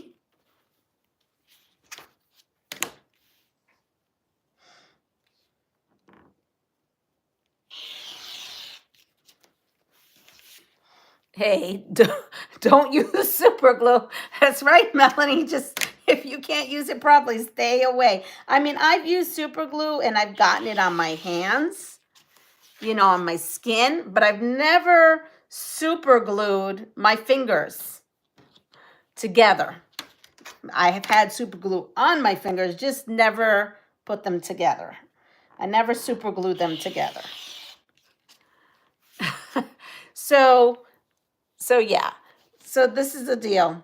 It's A, stick your hand in a bowl of warm soapy water and gently work fingers apart with a rubber spatula.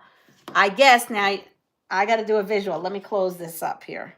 So this is our rubber spatula and my hand is glued like this is what I'm guessing. I got to do everything with one finger. I got to get a bowl. I got to get warm water. I got to put my finger there. And then I don't know if I would be able to do that. Maybe someone would have to help me. You know, I'm just saying, like, all right, here. Ooh, we've done a lot of these, actually, but we haven't done this one. So we are flying and we are going to jump out of a plane. Yes, we're jumping out of a plane again, folks. Yep. We are skydiving and we're jumping out of a plane and now the O happened and we have to figure out what to do here. So, how to breathe during a free fall while parachuting. How to breathe during a free fall while parachuting. Well, first of all, my butt is not jumping off of a plane. I know a lot of you have, and that's all fabulous for you all, but I'm not jumping out of any planes. So I'm not going to need this. And I guess, though, I do fly a lot. So maybe I should be paying attention to this. God forbid. A perfectly good plane. So here we go. A, take slow, deep breaths. B, take quick, short breaths. Let me just see real quick what this, I want to call this a recipe card, but it isn't this. I just want to see if they tell us how to press. Press toward the print triangle. So towards your color. You're going to press towards the dark, basically. No way I'm parachuting. All right, we've got an A, we got a B.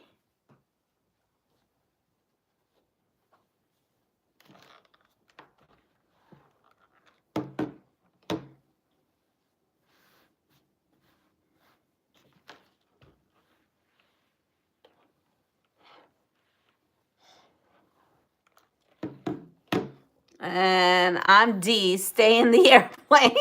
What is C? C is you do not need to breathe at all through your mouth and nose. You will breathe through your skin.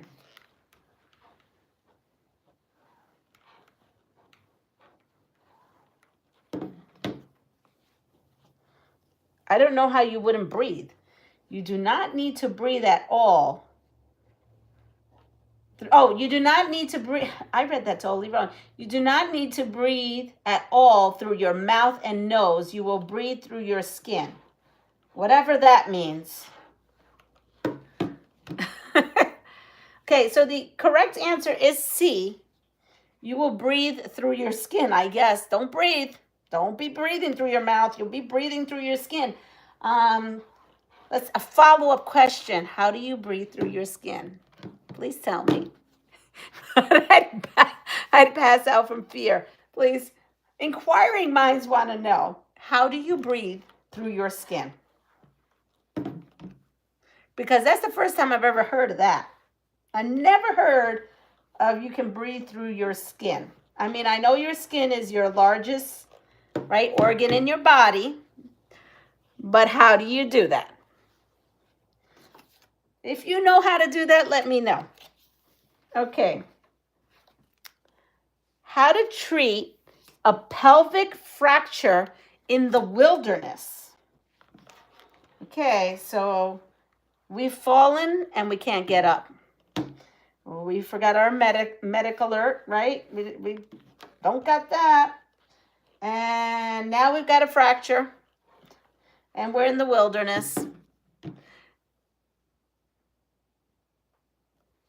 So we need to now treat a fracture, a pelvic fracture. And what were you doing in that wilderness? I mean, yes, I said we fell, but what were you doing in that wilderness that you got a pelvic fracture? Just saying. A, lay the victim on a hard, stiff surface and elevate the legs. A helicopter evacuation is always necessary. B, place padding between the legs and gently tie them together. Treat the victim for shock. Lay him or her on a well-padded but firm surface for evacuation. C, wrap a bandage tightly around the hip bones to pull the pelvic bone into place. Create crutches for evacuation if victim cannot walk. Well, there's so many questions here. We're in the wilderness. Do we carry all this with us? I mean, first of all, do we carry all this? And second of all, what did we do to get that fracture? And third of all, how are we calling a helicopter? Just saying. Here, you don't have time. You will go splat on the ground before you can breathe. You can't, or people wouldn't suffocate. I would think, yeah, thank you. That's why I'm trying to figure out how you breathe through your skin. We have more B's than C's. Just saying though, they ask a lot of us when we go out on these excursions. With this game cards, they ask a lot of us because some of them, I don't know. That first one, it says a helicopter evacuation is necessary. Well, I don't carry spare helicopters with me when I go out. And I just don't know. And B is the right answer. B is the right answer. But that means we're packing padding for our legs. And then, I don't know. Or maybe you can use whatever's in the wilderness for padding. I'm not sure. Yeah, I'm actually not ironing or pressing this how I'm supposed to. I mean, I am doing it the way I do it. So you're seeing me totally break every quilting rule in the book. Use a jacket. Yeah, you could have your jacket. That could be pattern. Thank you. That definitely could be padding. Okay, so we did that. Okay, how to make an adhesive in the wilderness. How to make an adhesive in the wilderness. Just in case if you want to glue your fingers together. A, mix animal fat and dirt and then let it set for 24 hours. B, slowly melt tree pitch and apply it while hot. C, grind animal bones and mix them with mashed grasses and reeds. Boil the mixture and let it stand for 1 day.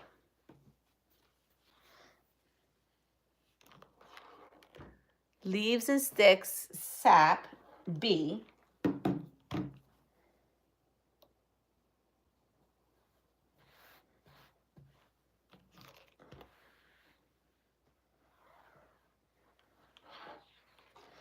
So the answer is B.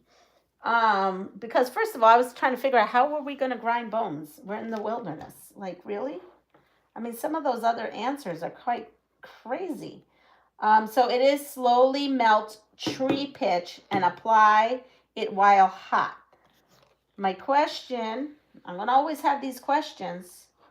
Who's got the pot and who's got the flint so that we can melt this and get adhesive?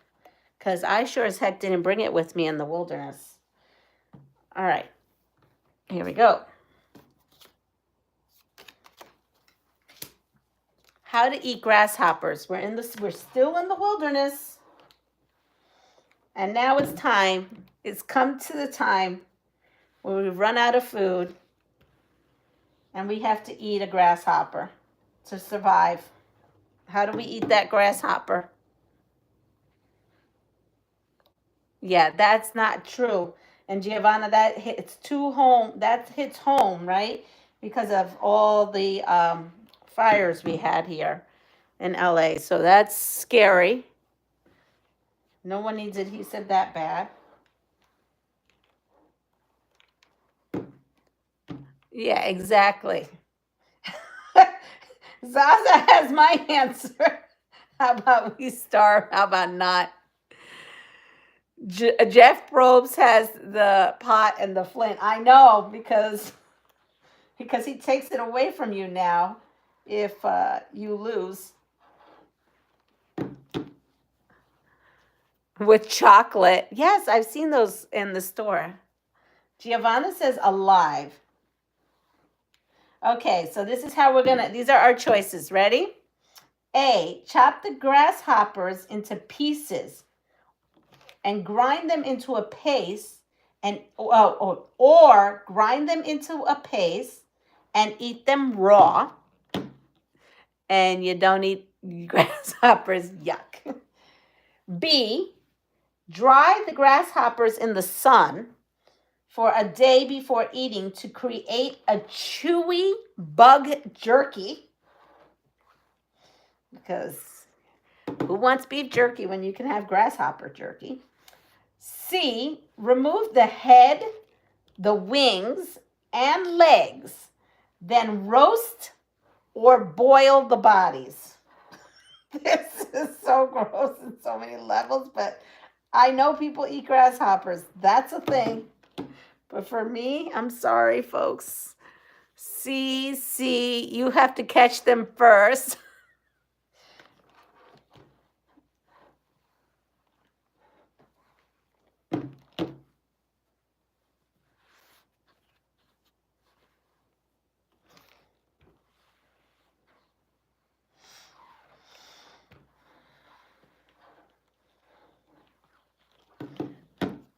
The thought of these made me vomit in my mouth a little. Sorry, Zaza.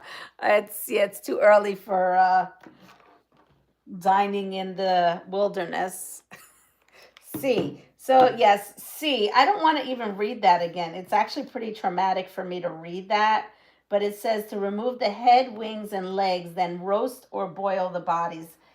I'm a little perturbed about all that. But I've seen chocolate covered grasshoppers, so I'm not sure how they make those. But they must, I don't know. I don't know what to say about that. I guess you have to be really hungry. How to realign a closed fracture before, how to realign a closed fracture prior to splinting. A, pull gently on the limb below the fracture while someone holds the spout above. Oh, the spout. Listen to me. I better read this again. Pull gently on the limb below the fracture while someone holds the spot above the fracture. Stop if the victim experiences a drastic increase in pain. B, wrap a heavy cloth around the limb underneath the fracture, then tie it to a log. Allow the victim to quickly jerk the limb into place. I'm not jerking anything into place if you've got me tethered to a log. C, clench the spot below the fracture, cough to 3, then rapidly jerk the fracture into place. Yes, you see them on the market. I know. I'll try fasting before eating a grasshopper. Yeah, ouch. Some of those, they all sound painful to me.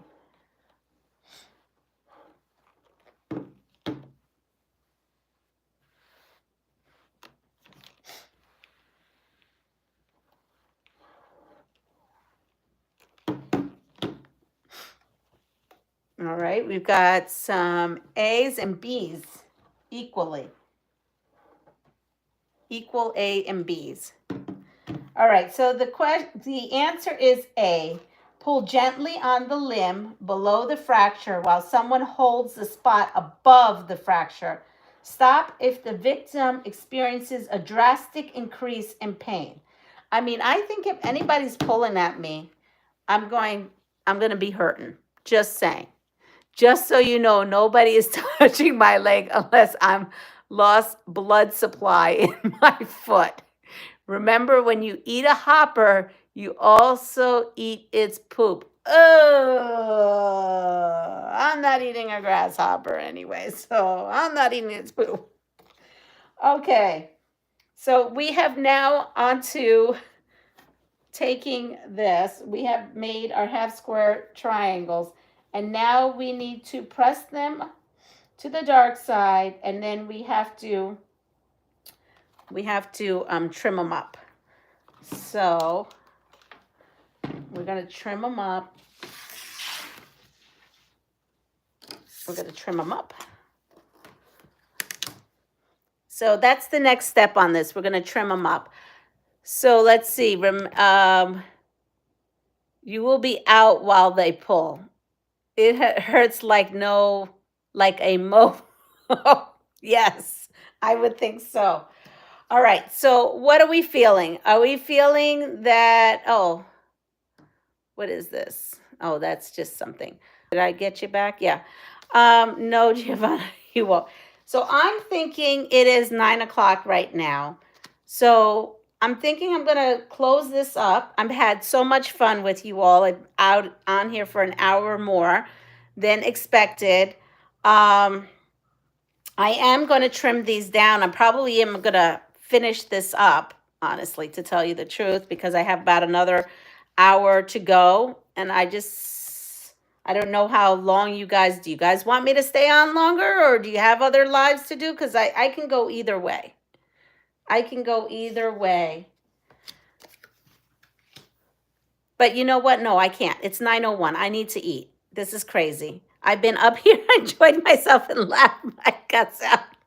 I've enjoyed myself too. But you know what? The doctor would be so upset. I haven't eaten, and I do need to watch my blood sugar now. That's another thing I've got to watch. So anyway, everyone, I've had fun. Ooh, I'm like look at that. There's a blue jay that just is on that tree, and it's a heavenly color blue. Oh, I want to take you there. Let me take you there. Let me take you there. That is beautiful. Okay, we're going outside. Hold on. We have to go outside. Let me see. Hopefully I won't scare it. If it isn't a blue jay, I don't know my birds. Oh, but it is the bluest of the blue. Yes, it's a little cold out here. Do you see that? Oh, no, you don't, because I don't have it. It's still there. Oh, there, it's flying. Oh, it's flying away. Oh, here's more coming. Wow, there's a bird thing happening right now. All the birds are flying all over. Well, I'll show you a little bit out here. So that's my next door neighbor. Oh, slowly. Oh, don't mind my mess, my farm mess. That's the chickens area. Right there is the river. You can kind of see it now.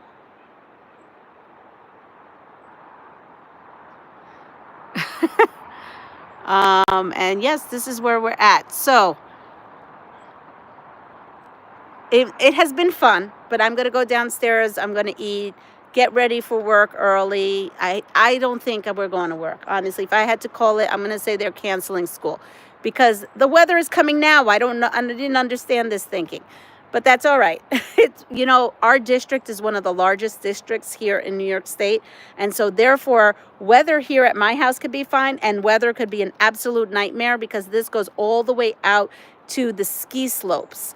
And so, you know, I'm sure it's probably not so great over there. And right now I feel ice pellets. So yeah, everyone have a wonderful day. Take care of yourself.